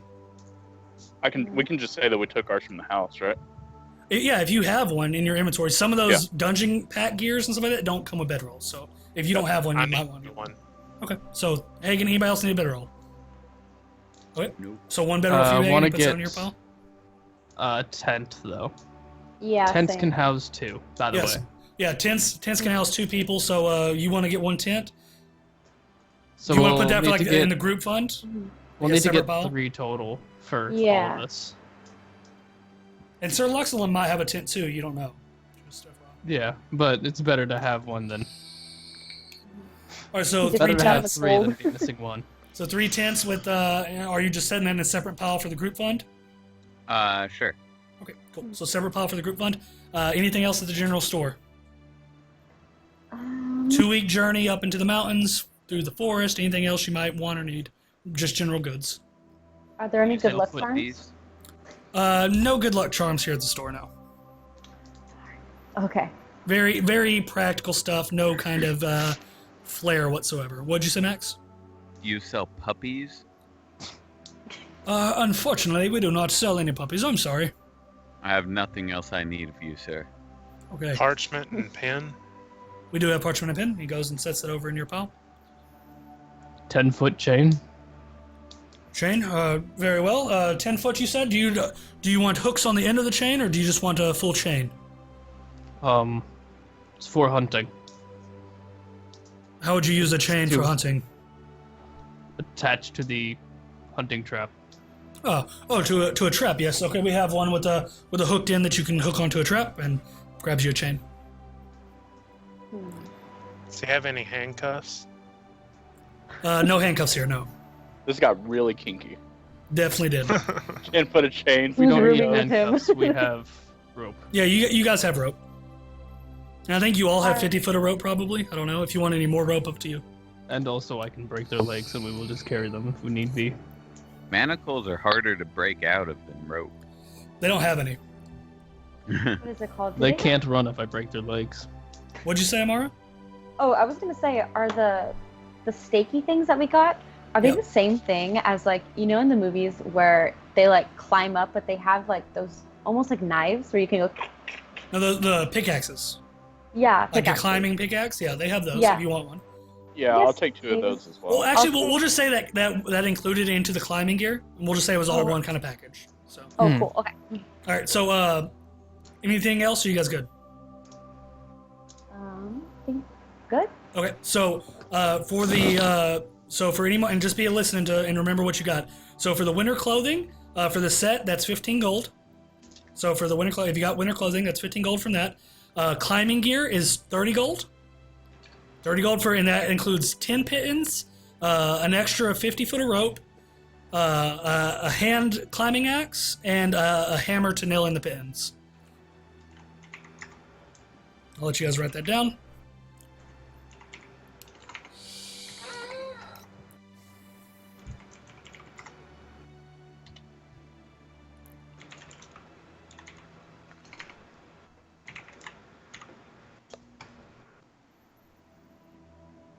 All right. So next up, bedroll for you, Hagen. That was 5 gold for a bedroll.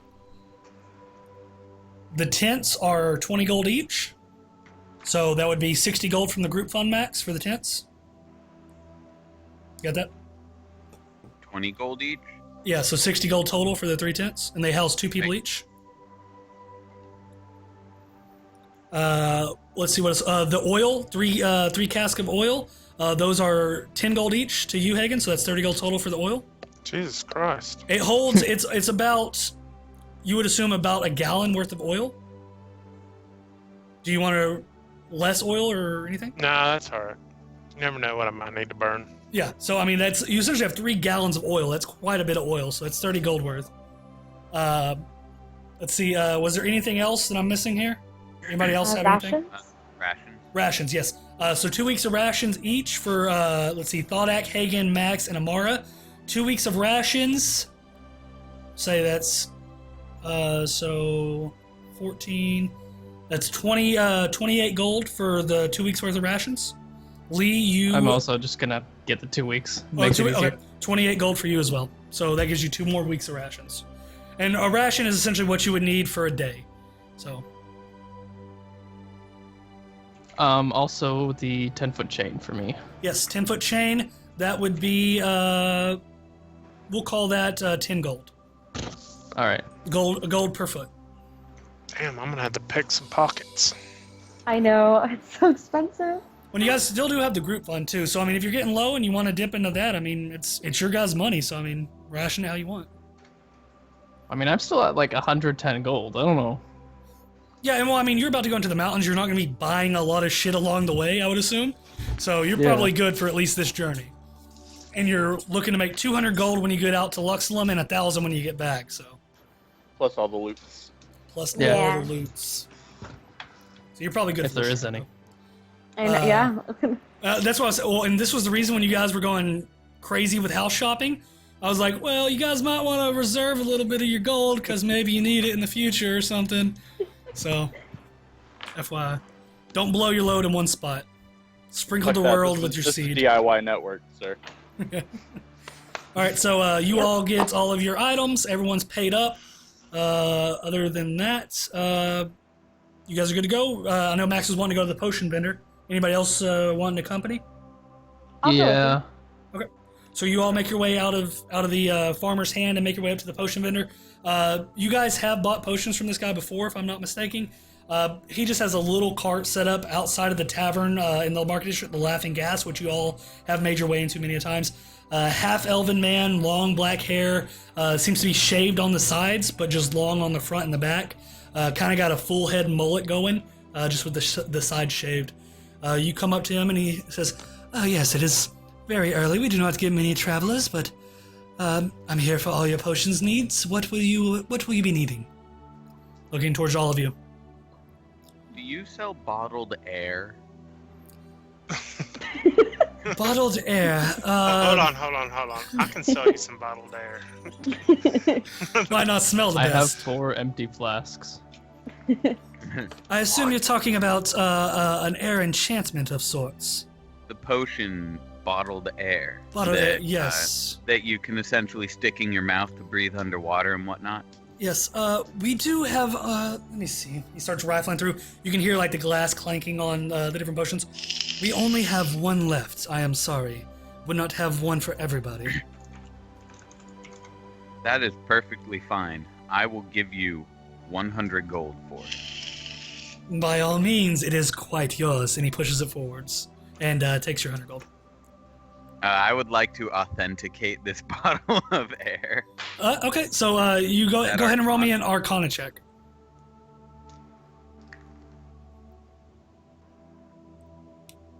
17. 17. Looking at it, you do get the magical essence from it, and just what you know about Arcana and the magics, you definitely would assume this to be what he says it is. Okay, wonderful. However, you do, as he pushed it to you rather quickly and took your gold, assume that he would have asked you a little bit less than the 100 gold, but you already paid. That is all right. I have 100 gold to spare. And he looks towards everybody else. Is there anything else anybody needs? Potions of healing. We have lesser potions or greater potions. We have potions of climbing, fire breath, potion of flying if it suits your fancy. How much is that one? Yeah, the flying. The potion of flying. That is 350 gold. I will take 4 lesser potions of healing. You're gonna say I'd take 4. I was like, damn, son, you wanna fly. This is dwarf straight up Superman. Lesser? Okay. He says, yes, the lesser healing potions, those are 30 gold each.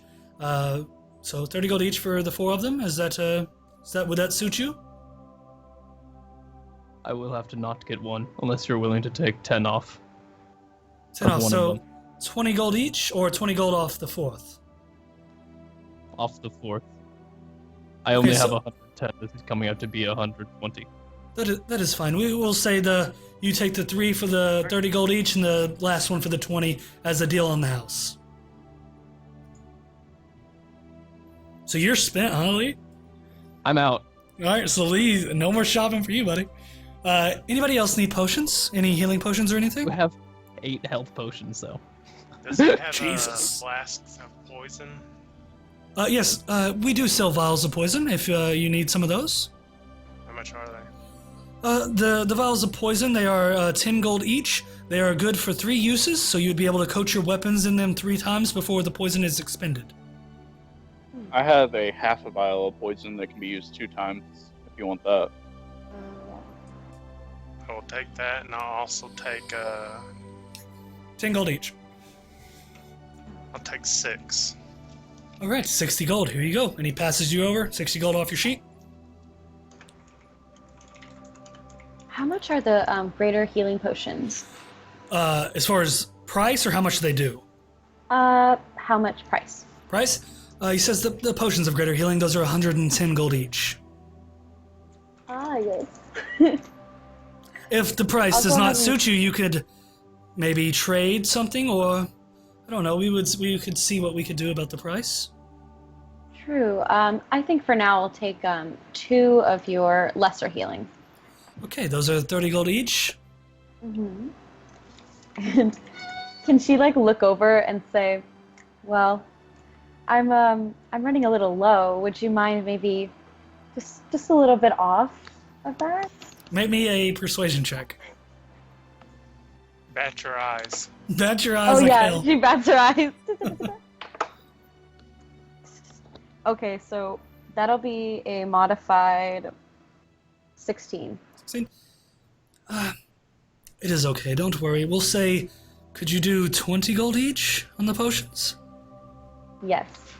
Okay, 20 gold each for the 2. I'll And so he take passes them. 2 at 20 gold each as well. You gonna bet? I suppose 20 gold each, and he passes 2 to you for 20 gold, so that's 40 gold from both of you for potions. Mhm. And you get two just potions of healing. And you, half elf, or excuse me, half orc, do you need any potions? No, I'm good. Okay, well, anything else, or are we done with our business here? Kind of want to rob this guy. See what happens, go for it, man. Nah, but do I'll you, go you for do it. you, man. The Alright. fuck is Hagen's alignment? Chaotic Can neutral. I just like stop? Oh. No, he's not going to anyway. Is that what you said? You're not going to rob him? Yeah, I'm not gonna rob. Okay. So you guys get your potions, and potions are settled up. Gold's paid. Anything else? No. Make your way to the gates and head on the journey. What are you guys doing? Go Yeah, pick let's up go. Buxlum. You guys got quite a bit of gear. Actually, more than I thought you were going to get. So awesome. You guys are really taking this journey seriously. And whatever you don't use, you could always sell in the end. And once you get back to Rorash, make a little bit of your money back. Never know. Yeah, we can sell it and let it go. Yeah, Oh, let yeah. it go. Jesus. We'll set up a Alright. little shop outside, rather inside our We got little some home. Yes. very softly used mining gear, or excuse me, climbing gear. It's very good condition. B.O.B. Okay. So, Let it go. If you want to sponsor, or OBO, excuse me. this here, we Yeah. are accepting sponsorship. Everyone bat Free eyelashes. sponsorships. So you guys got all your stuff. You putting your winter clothes on because, as I said, foot of snow on the ground, snow falling heavily. Definitely cold outside. Lee basically just dropped the robe when he Okay. got the winter gear and just put on the winter gear and left the robe behind. All right, so just your normal clothes, and the robe's just now laying in the snow. No rhyme Well, or it's reason. laying in the general shop. They just Oh, you left did it in there. the general shop. Yeah. Okay. He says, excuse me, sir, you forgot your... Oh, never mind. And Hagen stuffed you one good? gold in his waistband as he did so. so, Lee, you got an I got extra one gold, man. gold. You got gold. I'll mark it off. I'll mark it off. Yeah, so probably Lee, while he's searching for the money to pay the guy for the health potions, finds the extra one. He's like, just like, puts it back. Nice. All right. So, everything good? Are you guys making your way out to the gates? Yeah, let's go. All right. I So, am picking up Gestalt on the way. Okay. So you start making your way out of the market district, heading towards the main gates of Roresh, or excuse me, the only gates of Roresh. Coming up through, as once before, you pass through the stable master area, and obviously there's horses about. The stable master is currently sitting there shoveling, or not shoveling, but using a pitchfork and throwing some hay and stuff like that over towards the horses, letting them eat and stuff. As all of you walk up, he says, "Hello there, nice to see you all again. You been eating your horses?" Does he have any eagles? I Great. believe I just need mine. No eagles, Everyone else unfortunately. had you take theirs back, right? Yes, everyone else, you guys had yours back to Valenwood. Does anybody else want horses on this? He says, I mean, they've all, all the horses here have been well fed and they've been brushed daily. You, sir, you were wanting your horse, correct? Talking to you, Max. Yes, please. So he walks back and grabs the reins and pulls your stall up towards you. Coat finely brushed, seems well fed. Took very good care of him. You may want to get some food for him as well. I'm gonna stroke his face. So as you do, he kind of nuzzles into your hand a little bit, gives that a little bit of a whinny, and Where's this dude? Like, are we supposed to be meeting him somewhere? Or he's right is he- outside the gates. He said he would meet you out there. You guys are essentially pushing through the last little portion before you go out to the gates. Can we see him from here? Does he have a cart? You Or- cannot see him from here yet. If he is outside, he's just past the gates over to the side or something like that. You can't visibly see him right now. But the stable master looks towards the rest of you and he says, "Is anybody else needing a horse? Are you going any journey? We do have horses for rent or to buy." Unless you're looking to donate a horse. How much are your horses? To rent or to buy the horses? To buy. Yeah, to buy. Excuse me, let me find this shit. We have a few different horses on selection. We have Old Betty. She's a little bit older, brown in color, white spots on her head and on her stomach. She's 27 gold to rent for a week and 250 gold to buy. I was really hoping you were going to say that her name was Black Betty. No, Old Betty. Oh, Black- Black Bam, Betty. blam. Bam, blam. Oh, Jesus. And we do have a few others as well, at least to buy. The first one is a little younger than her. He does not have a name. Black is as the night comes. No other color on his body whatsoever. 40 gold to rent for the week and 400 to buy. And the last, young just as the one before, white with brown spots on the body, 35 gold for a week and 350 gold to buy. I don't suppose you want to donate them to a local business. Honestly, I'm a local business as well, so I don't think I could be doing that. I need to get my money as well. Fair enough. If you will give us a moment, I'd like to talk with my party here. Oh, by all means, go ahead. So he backs off Alright. out of the conversation. All right. What personal gold does everybody have? I have 68. 1. One. You're welcome. That's for the show. I think I Okay. have. Okay, I have about 48. I have 579. Yeah, you do. He's been hoarding his gold. Okay. That's Well, fair. I have wait. 322. Wait a second. I lied. 377. Now, That is was that something marking else. off all that stuff that you just bought? Yeah. Okay. All right, just make sure. Yeah, the reason why Lee's so short on money is because he hasn't taken rewards from a couple of these quests. Right. Yeah. Right. So, do we want to try to get him to sell us all 3 of the horses and get like a steep discount since we're buying all of them? At that point, he only has 3 for sale. He has others for rent. If you bought 3, that would give you guys 4 horses total for the party to actually own. But one person would still be without a horse owning.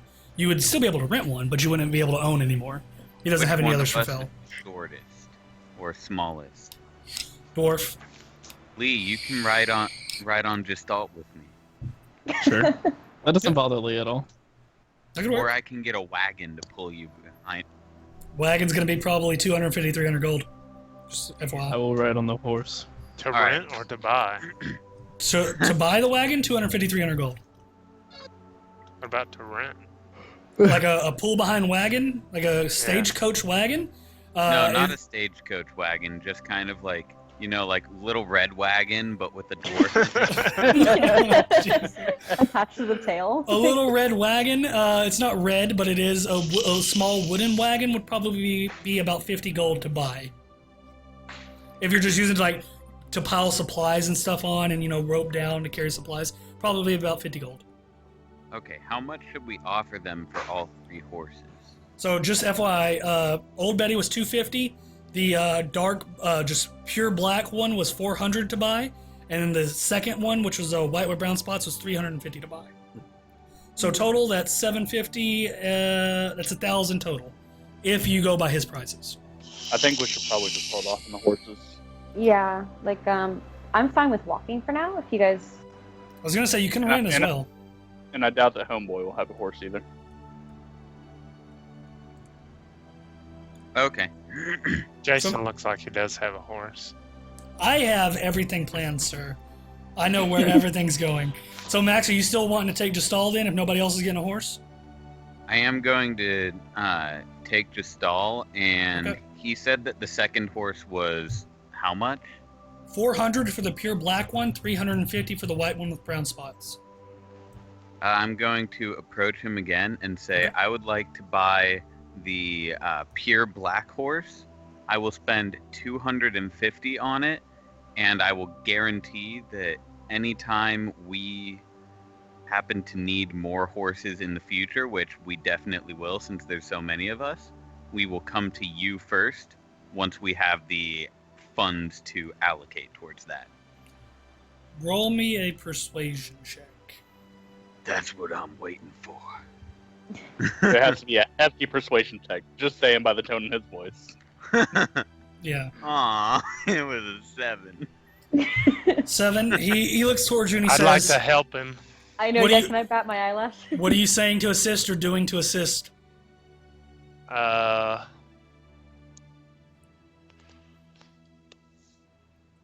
Come on, look how good that black horse would look with this rogue here. That might give him disadvantage. No, I'm just fucking with you. We are a Mara? local business. And it So would you be could going say- to a great cause.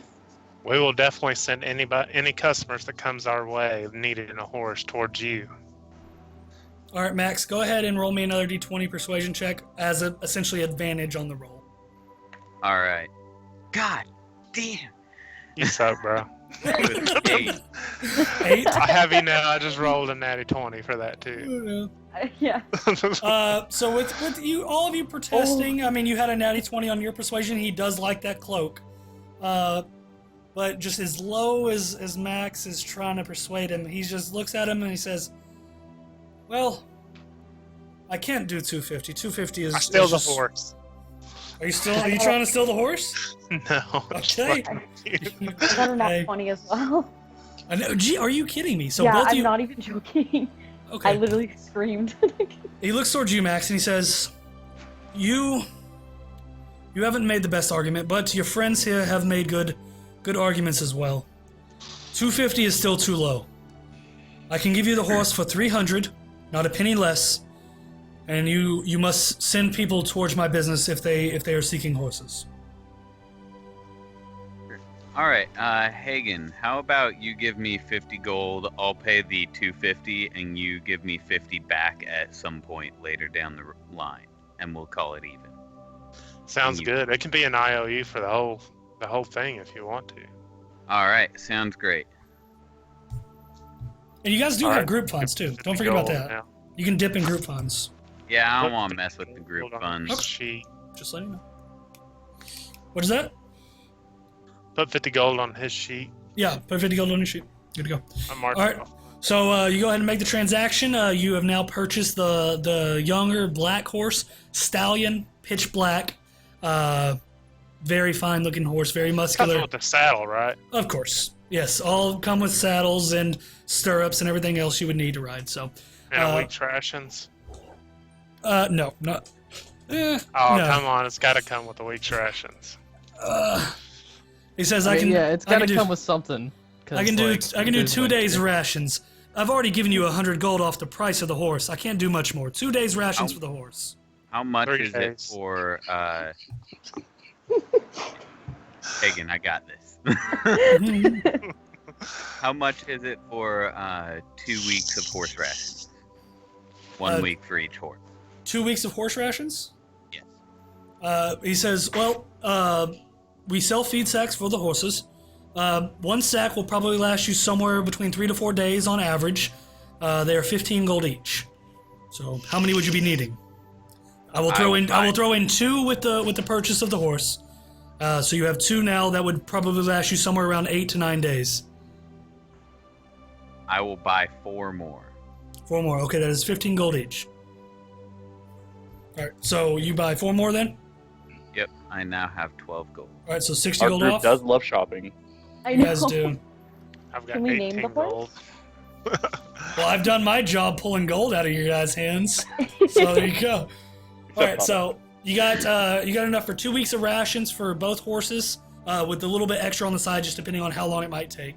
You got a new black horse. Whose horse is that? Who's taking it? I think it was Hagen's, right? Because I'd that's why like to you- have it. That's why I was going to pay him back I mean, for it. yeah, if you want to own, like, have it be your horse. I mean, other people can ride it along the journey. Oh, if- yeah, definitely. Yeah, if somebody gets tired or something like that or wants to ride it, that's fine. But we'll just say, Hagen, for now, you can just put down that you own a black stallion. It does not have a name yet. If you have a name in mind, or if you want to think on it, you can give him a name, or you can call him Horse. I'll think on it Yep, for a that's while. Please, you got- dear I God, voted call it Black Betty. Buttercup. Please fucking call it Black Betty. It is a Actually, Black dude. Betty might be good. That's It all is right. a dude, but okay, whatever. We'll see. Nice black stallion. Okay, Wait, so we have to stud him out if we call him Black Betty, because You can Black do that, Betty's sure. got to have a child family. Hey, Jesus What, Christ, stop. what sex is your horse, Ben? Gestal Gestal is a male. yeah, he's a male. as well. Damn it. Damn it. Both I stallions. could have had a horse farm. He's whatever you need him to be, sugar. Oh, Don't God. pimp out your horse. This is a You bought great that horse campaign. because of Gestal, sir. You stop. Okay, so everyone good at the fucking stable master? Jesus. Yes. All right, so awesome. When you get the DM freaking out about what's going on, that's whenever you know it, you're doing it right. It's ridiculous. It's fantastic. Don't get me wrong. Fantastic RP. So you all push through past the stable master, buying the new horse, getting the feed for the horses. You push on through the double iron doors of the Rorish gates themselves, and looking off to the right-hand side, maybe 20 or 30 foot past the gates, you see a middle-aged elven man who you know to be Sir Luxelin Balin at this point. Sir Luxelin Balin himself is sitting on top of a snow-white horse with its cream-colored on its mane. The horse has many saddle packs along the sides, all just bursting to the rim. Luxelin has his wide-brimmed hat on, sitting over the white hair just falling out of the back, dressed almost the exact same way you saw him in the same clothes as he was at the feast last night. He looks towards all of you and he says, "Ah, there you are. The group, I'm assuming, is ready to find Adrilla and the treasure it holds. How'd you all sleep?" Very well. Well, that is very I good. just thought I blacked out. No, I assure you this is real, and we are going on an adventure. Before I forget, here is 200 gold for each of you for your services. And Yeah, I want puts to a go back to the stable master. coin purse in your hand with 200 gold each. So add that to your value. He says, "Well, I assume that you all have all of your equipment that you'll be bringing on this journey. It might be long." I think we're ready. We're ready to go. Excellent. Well, the sun is just now starting to break over the mountaintops. The snow is falling heavily. No time like the present for a discovery, I say. Shall we? Do you mind if someone rides with you? No, that is perfectly fine. If somebody would like to hop on back of the horse and hold on, you can ride with me. I want to hop on behind him and wrap my arms like really tight around him. As you go to get up, he says, you're a little big to ride on the back. She's a little old. It was one of the others, maybe. Lee will just like jump, not climb up, just like actually jump. All right, so you just poof, and land on top of the horse, and he looks back and, oh, a little spring in his step. I like it. Somebody can ride with me as well. Oh yeah, I was gonna say. Yeah, the Black can I hop on Stallion, someone's when horse? you could ride with Hagen. It's a lot more stout, younger horse. Yep. Amar, you I want to do the jump on the same to back? Hagen. It's a lot Okay, more style. so Hagen, I stab him in the leg with a dagger. let's Is that see. a dagger in his leg, or are you just happy to see him? Thodak, as you wrap your arms around him, you feel a pierce go right into your thigh, and you take 1 point of piercing damage. As a dagger gets popped into that thigh. It was just I in just my wrap- belt. And I wrap my arms tighter. And time to rage. Amar, are you jumping on with Max on Gestal? Oh wait, what? Sorry. Are you jumping on with Max on the back of Gestal? Yes, I would like to just gracefully jump on the back and like wrap my arms around his like waist. Yep. And just be like, Yeah, so it has double stirrups as for a passenger on the back. So you go ahead and put 1 foot in the stirrups and go ahead and make your way up on top of the horse. Wrap up behind Max, getting sturdy on top, and you guys are ready to set out. Oh yeah. Anything else? What'd you say, Lee? I'm not holding on to Luxlum. Okay, that's fine. You can ride with him. He's just holding on to the horse with Yeah, his, just both his hands sitting on the back. legs. No problem. So, Mara's just gonna what do you give say? you a big hug. Just like, So, Max, you're getting hugged hardcore, as is Hagen. Lee just isn't kinda used to reach riding over horses my with shoulder saddles. and rub his hand. I make a slurping noise in his ear. Coming from behind you. He gets wood. You guys are horrible. All right, so And shit's going on. We don't need Yeah, the it's weird as fanfiction fuck. being written on stream. Thank yeah, you very no, much. straight up canon. If this ever gets Marley. popular, that is gonna 100% be drawn. So, as you all push out of Rorash itself to this unknown destination in the mountain range, that is the Whispering Peaks. You all think back on the journey, all taking you that you've all taken to get to this point, adventuring with these people around you. Some of you have joined the party not too long ago. Others, you've made a name for yourself in the small town of Valenwood defeating the witch. It's curious how you all find yourself together now in the middle of this snowstorm searching for lost treasure, but nonetheless you do. The snowstorm, damn cold. It's freezing out here. Snow's just whipping around. The wind's just blowing really brisk into your face, definitely chapping lips. It's going to be a pretty brutal journey up into these mountains. So you all take a minute to look around, and as there are a little bit of parts of the snow as the wind blows it past, you can see that up on top you can see the mountain ridges lining in this valley that Rorash sets in. It has, you have your mountain range over to the right and to the left. Jesus Christ. It's just a beautiful valley that you're all in, and the mountains extend thousands of feet up into the clouds themselves around all of you. The farmlands here in Rorash give way to a lush, dense, snow-covered forest as you all push on. Just as the sun starts to peek over the mountaintops and gives you just what little warmth it can, you all look around at the Whispering Peaks, wondering what might lie ahead. So, you got fucking shit. You know how hard it is? Fucking Born. 12-year-olds over here. So, let's see. Where the fuck am I? I've lost my spot. So, okay.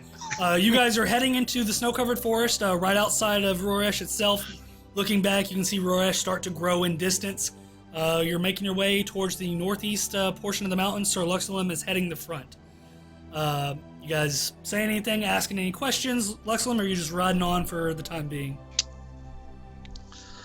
I whisper over my shoulder to Thaldak, one step closer to our end goal. That was a lot less homoerotic than I thought it was going to be. I don't have a response. Thaldak is speechless. Serious time, bro. Serious time.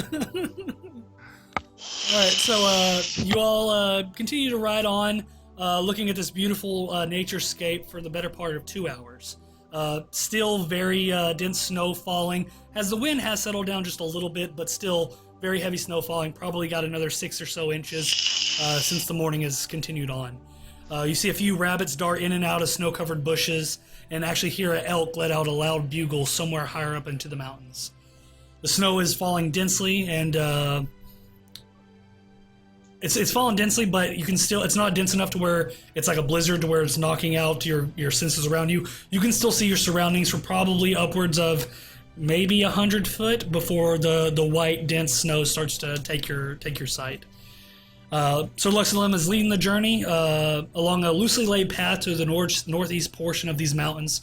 While it's not really a road per se, you can see there are some older stumps from trees that have been cut to make the travel a little bit easier in this area. So it's not a fully fledged path, but you can tell that this is probably a trading route that merchants would drive up and down through, pulling wagons and carts to get to different cities, Rorresh, Roeb, Redwater, stuff like that. I'm going to have all of you at this point. You've been riding for about 2 hours, 2.5 hours. Sun is just now starting to peak up, probably 10, 11 a.m. I'm going to need all of you to roll me a perception check. Nat 20. Ooh. Damn. 16. 15. Modified 19. 11.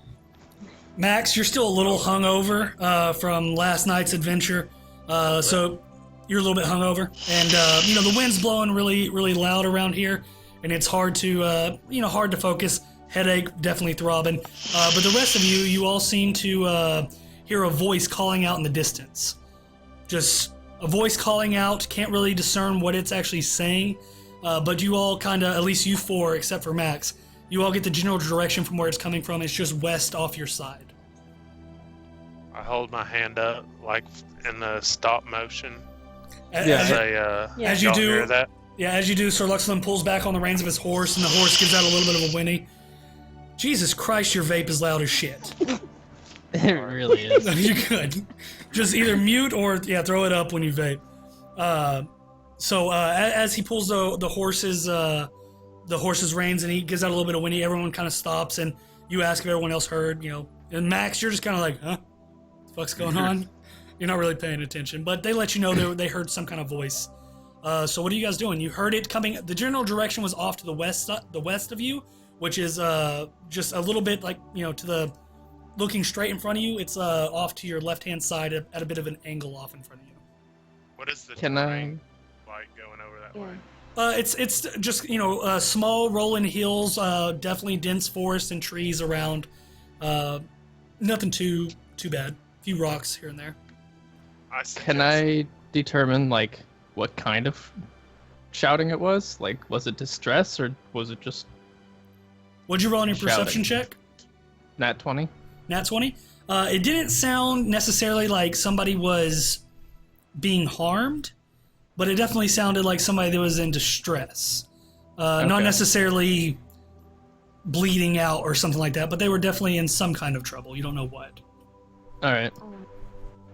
Yeah, Lee tells them it's just like that person is in trouble. As you say that, Amara gets down from the horse and immediately just starts kind of walking over in the general direction, like not leaving, but she says, I think we should go check it out just in case someone's in trouble. Are you up for charging in, Thar'dia? Let's do it. I spur the horse and charge in that direction. All right, so Hagen and with Thaldak on back of the new horse take off in that direction. Is everybody following? I'm following. Are you following at fast speed? I'm horse charging. Horse charging? I mean, I'll just as fast as run. Luxlam is gonna. Luxlam's just gonna follow in suit as he sees Hagen take off and Max take off as well. Luxlam's gonna go, and it's gonna start taking off. You all start running. Horse is definitely galloping. Start making your way over there. Loose path through the forest itself definitely falls away as the dense forest starts getting a little bit more. So you can't go too fast as you are having to weave in and out of trees. You pass, it just seems endless almost. As you are now properly into the forest itself, no longer can you see Rorresh in the background. It's faded over the horizon. you guys are going straight through forest around here. You all ride for probably 2 to 3 minutes. It was just a very faint voice that you guys heard. Go ahead and, as you're all riding up, go ahead and make me another perception check. Everybody that's riding in. Oh, I'm like running in. Is that okay? No, you're not on a horse. You're on the back of Gestal with Max, aren't you? Or did you jump off? I got down, but I mean, I could have just been like super running. We'll say that you jumped back up onto the horse with Max before he took off. Awesome, 14. thank you. Perception checks, everybody? 14. 7. 12. Strong 7. Okay, so Amara and Max, both of you hear the voice a little bit clearly now. You can hear it call out again. It breaks out once more, but this time you can actually make out what it says. Help! Is there anyone out there? I could use some help, please. Still not able to currently see the source of the voice. Once again, doesn't sound like he's in danger, but he's definitely needing help. How You guys- far? You would estimate, you can see that there is a little bit of a risen snow dune or a hill that's been snow covered. You would assume probably not much further past that. Once you crest up over it, just depending on the lay of the land, you're probably going to be able to see him at that point. I suggest we dismount and proceed with caution. All right. So you guys stopping there and dismounting? Yeah. All right, so everyone, gets off. Sir Luxilum follows as well. Lee, you hop off his horse. You all start trudging in. Anybody stealth checking or anything like that, or are you just walking forward? I stealth check. I'm gonna try to stealth. Roll. I'd like to just have my shield up and ready. Okay, so you pull out the shield and the longsword, was it long? It's Yeah, longsword. longsword. Yep, shield and longsword, pull them out. I pull out my 26. great axe as well as I'm moving forward. Stealth check. 26, you said? Yep. Okay, Max, I what was got yours? a 25. Oh, damn, look at both of you. So both of you start leading the charge, moving up a little bit in front of the group, maybe 30 to 40 foot. And as both Hagen and Max, very stealthily, making hardly any noise in the snow, creep up over the top of this hill, you can see that there's about 100 foot in front of or past this hill. You can see that there's a man standing next to a wagon. Human man, seems to be mid-age, short blonde hair, looks a little bit frail. Dark circles under his eyes, and you can see that he's definitely not in the best state. The wagon itself has 2 horses tied to the front, and the back left wheel that's facing your group seems to have its spokes broken and cracked. It's cracked along top of it as well. It's cracked, and as you can see where it hit, there was a large snow-covered rock that's now been dusted off, and it looks like that wagon wheel crashed into that giant rock and has broken. And as you crest over this hill, he looks towards your group and he says, "Yes, I'm over here. Please, my wagon broke down. I could use some help." Can I roll an insight check to see if he's telling the truth? Yeah, go ahead. I want to look at the surrounding area and see if I can see any. Well, and actually, hold fight. on. Both of you were sneaking up, so we're gonna say you were making your way behind trees and stuff. So it's only when Amara, Thodak, Lee, and Sir Luxilum push up over that he calls out to you guys. He has not yet seen either Max or Hagen.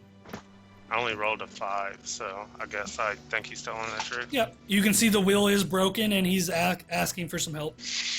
Can I do perception to see if I see anyone hiding around? Go ahead. Well, are you looking for people in particular? If so, that's investigation. If you just want to look for anything out of place, you can use perception. Okay, anything out of place. All right, go ahead. 20, not 20? natural. Looking around, honestly, you don't see anything that catches your eye other than this man with his broken wagon. Amara, Lee, Thodak, what are you guys doing with Sir Luxilum? Amara's gonna put all of her stuff away first. Okay. And then kind of like slide down, where he is. Right. And say, "Oh, your wagon. Did the wheel explode or something?" And you guys just pushing up with Amara at this point? Yeah, I'm following her, but I'm keeping my great axe out. I say to Ben, or what's your character Max. name? I'm sorry. Max. I say to Max, why don't we hang back and observe from a distance for a moment? Yeah, Fine by me. I'm gonna say, or Lee's gonna say to Luxilum, just like, we should stay here. All right, so both Just in Amara case. and Thodak start pushing up. Thodak, still got your axe out just in case anything pops up.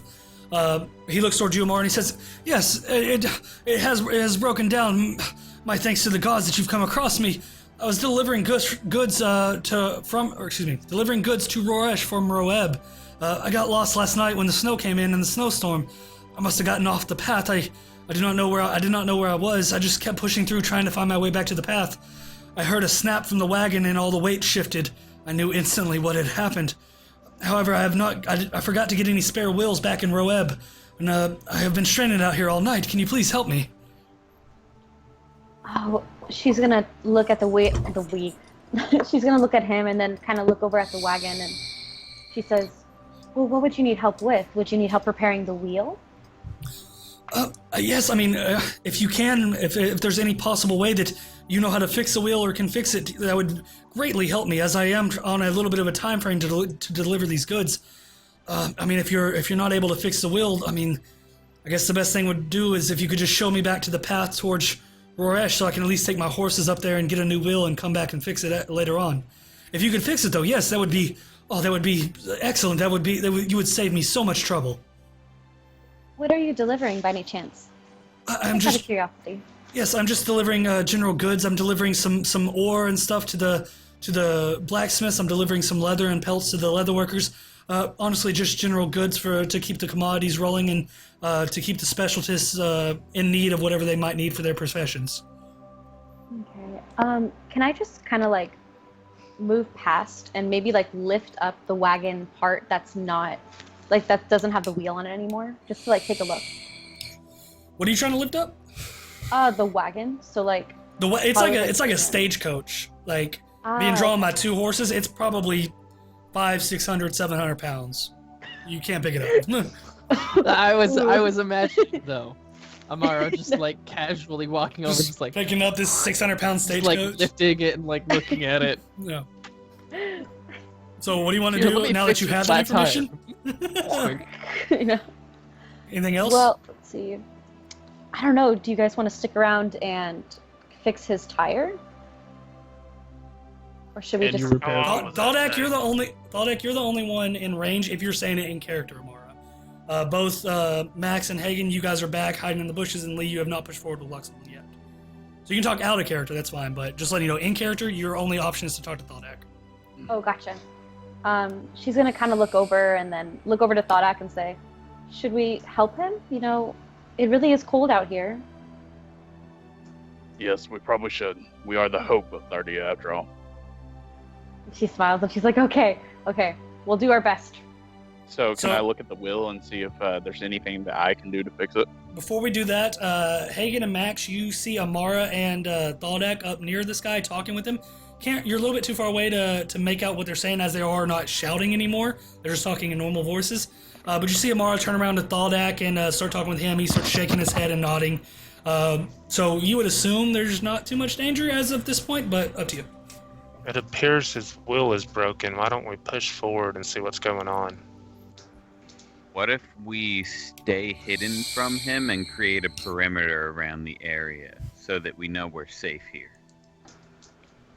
That sounds good. All right, so both of you start flanking out around, making sure to duck in and out of trees and bushes as to not be seen. Start flanking this wagon in long arcs, one going to the left, one going to the right. Lee, what are you doing with Luxem? Luxem turns towards you and he says, I do not think there's any trouble here. It looks like the man just needs some help. Shall we push forward? I agree. Do you know how to fix a wheel? I mean, I haven't done it by trade. I've spliced together some wheels in the past. I'm not saying I can do the best of work. I might be able to give it a shot. Out of game, would a wood elf know how to fix a wooden wagon wheel? It's wooden, so I mean, you've definitely worked with wood before. As far as working with wagons, I'm gonna say you probably haven't come around working with wagons too much. But I mean, you've worked with wood. I mean, you might be able to make something work. Would that be like a performance check or some shit? Yeah, I mean, if you're wanting to try to fix the wheel, you would need to gather some wood, use... he's probably got some equipment to use, maybe some nails, some iron nails or something like that. Maybe splice together either a new one or to fix the old one. So it'd just be a few different checks. But you're still flanking off to the side. Okay. So Lee, you and Luxem push forward, now meeting up with Amara and Thaldak. Luxem says, I'm sorry, excuse us. Excuse me, sir. You're in need of repair, correct? Yes, I truly am. I'm delivering goods, as I was telling your friends here. I was delivering them to Roresh, but the wagon is broken. I cannot fix it myself. I do not have any expertise with anything related to that. I would need a new wheel entirely. Could any of you help? And he's asking all of you now, minus Max and Hagen, obviously. We could try. Yeah, let me take a look. All right, so Thodak, what are you doing? What do you want to look for? Just want to look and see if there's anything that we could do to fix it. Yeah, so or I mean, if it's just totally wrecked. Right. So looking at it, I mean, how the wheel is on the cart, there are a few different spokes that come up from the wheel, wooden spokes that connect to the outer rim. A few of those are completely cracked off from the central piece where they come from. And right at the top portion of the wheel, it does have a pretty hefty crack running through it, through the wood. It's not completely splintered at the top, but there is a nice crack running through it. However, there are about 3 to 4 different missing spokes, wooden spokes that are completely just cracked off and just laying right there in the snow in front of you. So, I mean, the wheel itself looks, I mean, you might be able to patch it up. You know, you would have to try. You could see what you do, or you could try to make a new wheel. That would probably be a little bit harder. All right. Because you need to try to find wood that's green enough to bend and keep it together and stuff like that into a circle shape. So. I still have my previous staff, the wood staff, from before. Yep. So we could probably make a spoke or 2 out of that. When I was going to say, there's ample trees around as well. Your guys are in a forest. Yeah. We could Yeah, I definitely. guess let's try to patch it. It's a shame we don't have duct tape. Duct I tape know. would look Duct tape great. hasn't been invented yet. Yeah. No. So, as you say, you know, you're trying to help me. Oh, thank you all so much. You're doing me such a great service. I do not know what I would have done without you. I do not even know where the trail is to Roresh. I'm so turned around. Thank you. I don't really know what I could do to help. I mean, if you have anything of me that I could do to help and assist you in this, I would gladly do so. Maybe go start cutting down some saplings. I can do that. And he reaches up onto the cart, kind of climbs up and starts ruffling through some bags and pulls out, you know, almost a brand new looking hand axe. And he says, I'll go try to get some saplings that look like they would work. And so he rushes off and starts finding some different trees to cut down some stuff. What's everyone else doing at this point? How much time has passed From when? from when they all walked up? It's probably Muted been then. it's probably been about 2 or 3 minutes since all of them walked up, and you now see Lee and Luxlim pushing up as well. So it's been about 2 to 3 minutes, and you now see this human man climbing up, grabbing an axe, and going off and starting to chop down some smaller saplings growing in this forest. Can I see anything else different from the vantage point I've moved to versus the vantage point I was at? Go ahead and roll me a perception check. Do you want me to do that as well? Yeah, that's fine. Go ahead. I figure we're both going like opposite directions. You're doing around you're doing like a horseshoe around them. Con plus 5, that'd be 14. And Max, what'd you get? 23. All right, so Max, you push up a little bit further at this point, making your way a little bit quicker through these woods. And Hagen, you push up as well. As you both see, you kind of come around the side. Hagen, you kind of make your way around the cart to where you can see behind the cart. You can see that there's a little bit of an embankment that drops down and smooths out as some of this snow-covered terrain. Looking around, you don't notice anything in your immediate vicinity that would be any kind of threat. Max, as you're making your way up, go ahead and roll me one more stealth check.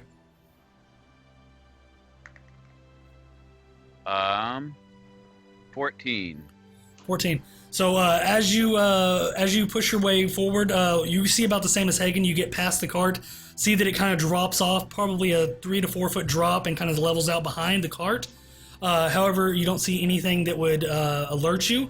But as you're making your way around this cart, you stumble in, or not stumble in, but you start pushing through some brush.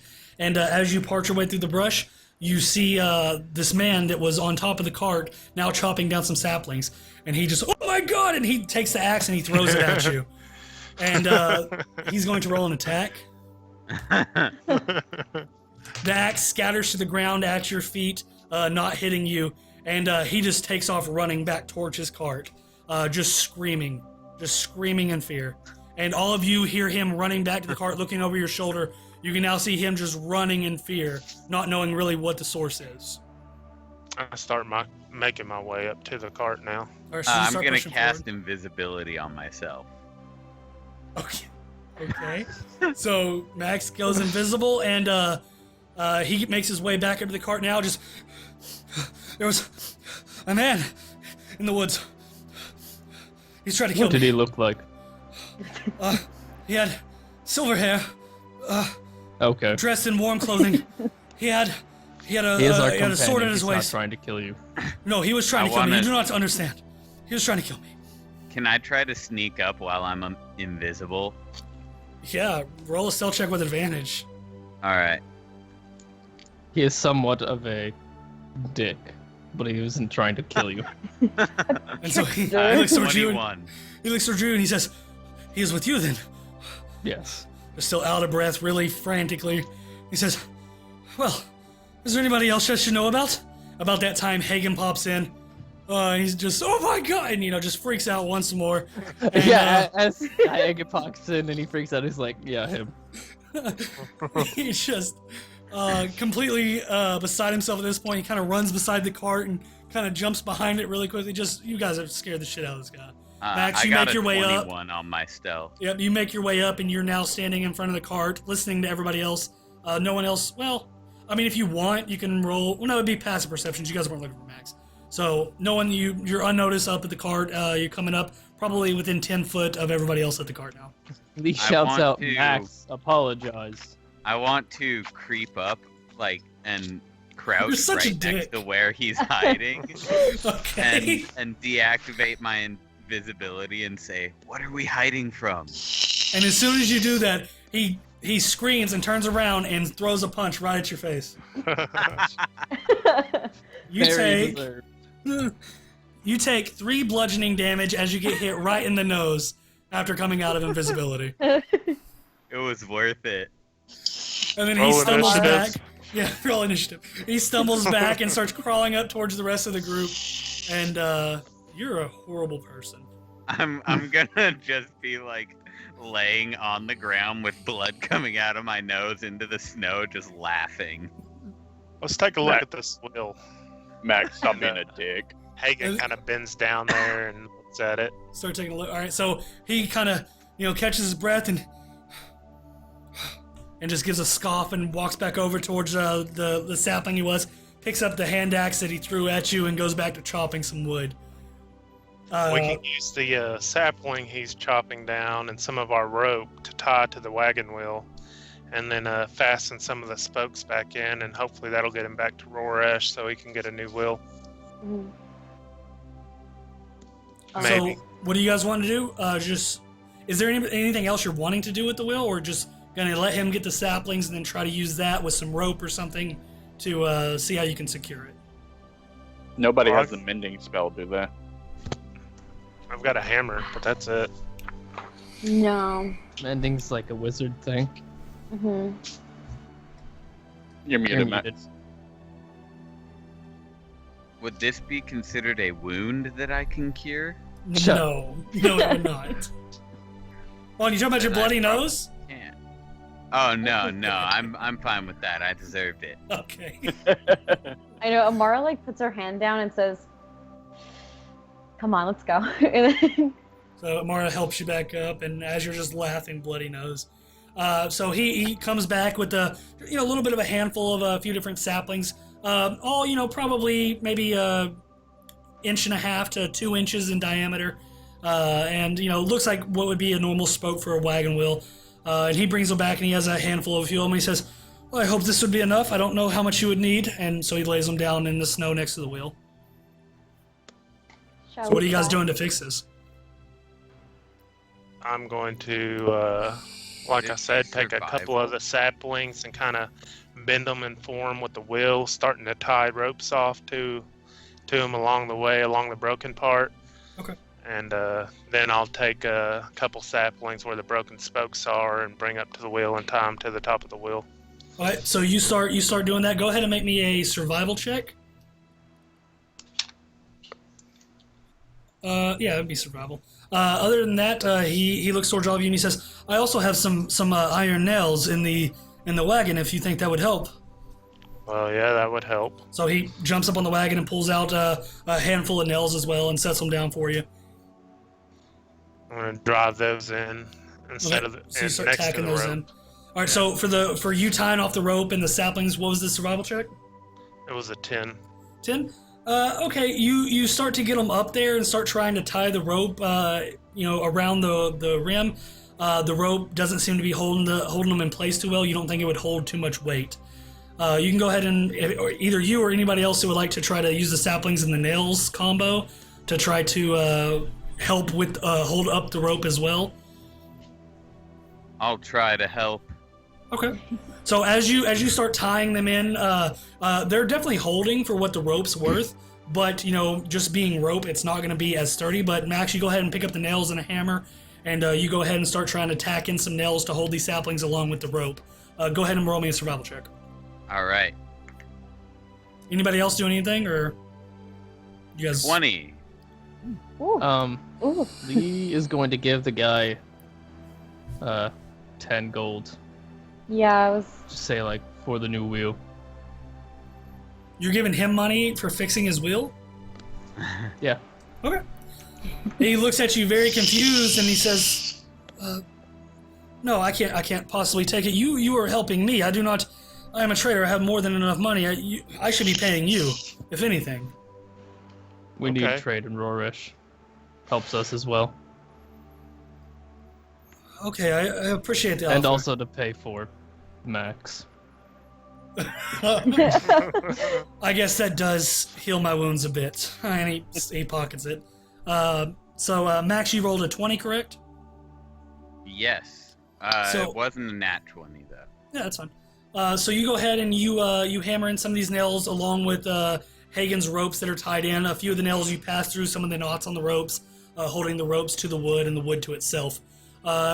Both of you using the rope and the nails from the wagon, you seem to get it actually feeling pretty stable. You kind of pull on the saplings a little bit and check the crack. The crack seems to be closed up with a few of the nails. It doesn't look like the best repair job, but it's the best you could do with what you had, and you think it'd probably hold a little bit at least, maybe get them a little bit farther. Take it slow. Mm-hmm. It'll get him there. So. Yeah.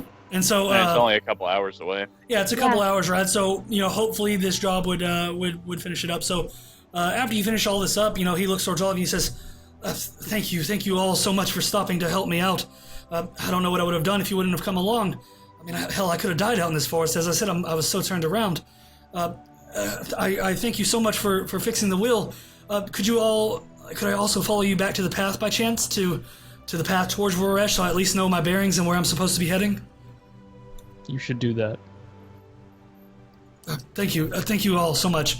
I guess let's hope this wheel holds up. I will try it out. And so he goes ahead and jumps up onto the wagon itself and jumps into the front of the stagecoach-looking wagon and gets both horses and starts coaxing them backwards and maneuvering his way around the very large rock that he hit that initially broke the wheel.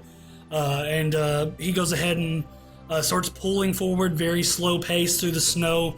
You can hear a little bit of creaking from the wheel, but it seems to be holding. He's taking it a lot slower than you would normally travel. Has not broke yet, and seems to be holding up at least for the time. Nice. So you guys go ahead and jump on your horses as well, and all make your way back the same way you came towards the path that you were currently on. Wheel seems to be holding, and you all get back towards the path, and he looks over towards all of you, and he says, "So Rorish is back this way, correct?" Correct. Correct. Good. Well, the wheel seems to be holding for the moment. Here's the hoping that it gets me all the way to Rorish without breaking, but at least I'm on the path now, and if it does break, I'll just unsaddle the horses or unhitch the horses and make my way there myself. You should see the stable master there in Roresh. He owes us, or we owe him, and it'll be kind of a good business deal for us all around if you go to him for your business. Right, I will definitely mention to him that you sent me his way. I'm sure he would have wagon wheels of such, so I'll keep that in mind. Let me see. Also, if you know of anyone needing any adventuring sorts, refer to them as the Hope of Thar'dia. We could help them out. We have a local business there in Roresh. We solve problems. I will do. I mean, I travel to quite a bit of cities, and I hear quite a bit of rumors and such in taverns. My name's Cooper. What is your name? And he's reaching out towards you, Thodek. Thodek Bloodseeker. Thodek, it's I very swear nice to the meet you. horse as they reach for each hand. And as you do, he kind of takes off, and he looks. He kind of pulls his hand back, and you guys you're an interesting group nonetheless. But I'll keep it in mind. I'll definitely be picking up a few wills from Roresh, and hopefully this doesn't happen to me again in the future. And then let me see.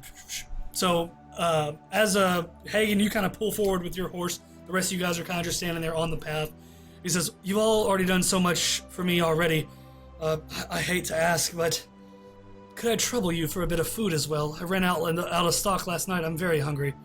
I mean, it's only a couple hours. You know, honestly, I shouldn't have even asked. You've all done so much as it is. I'll just continue on about my way."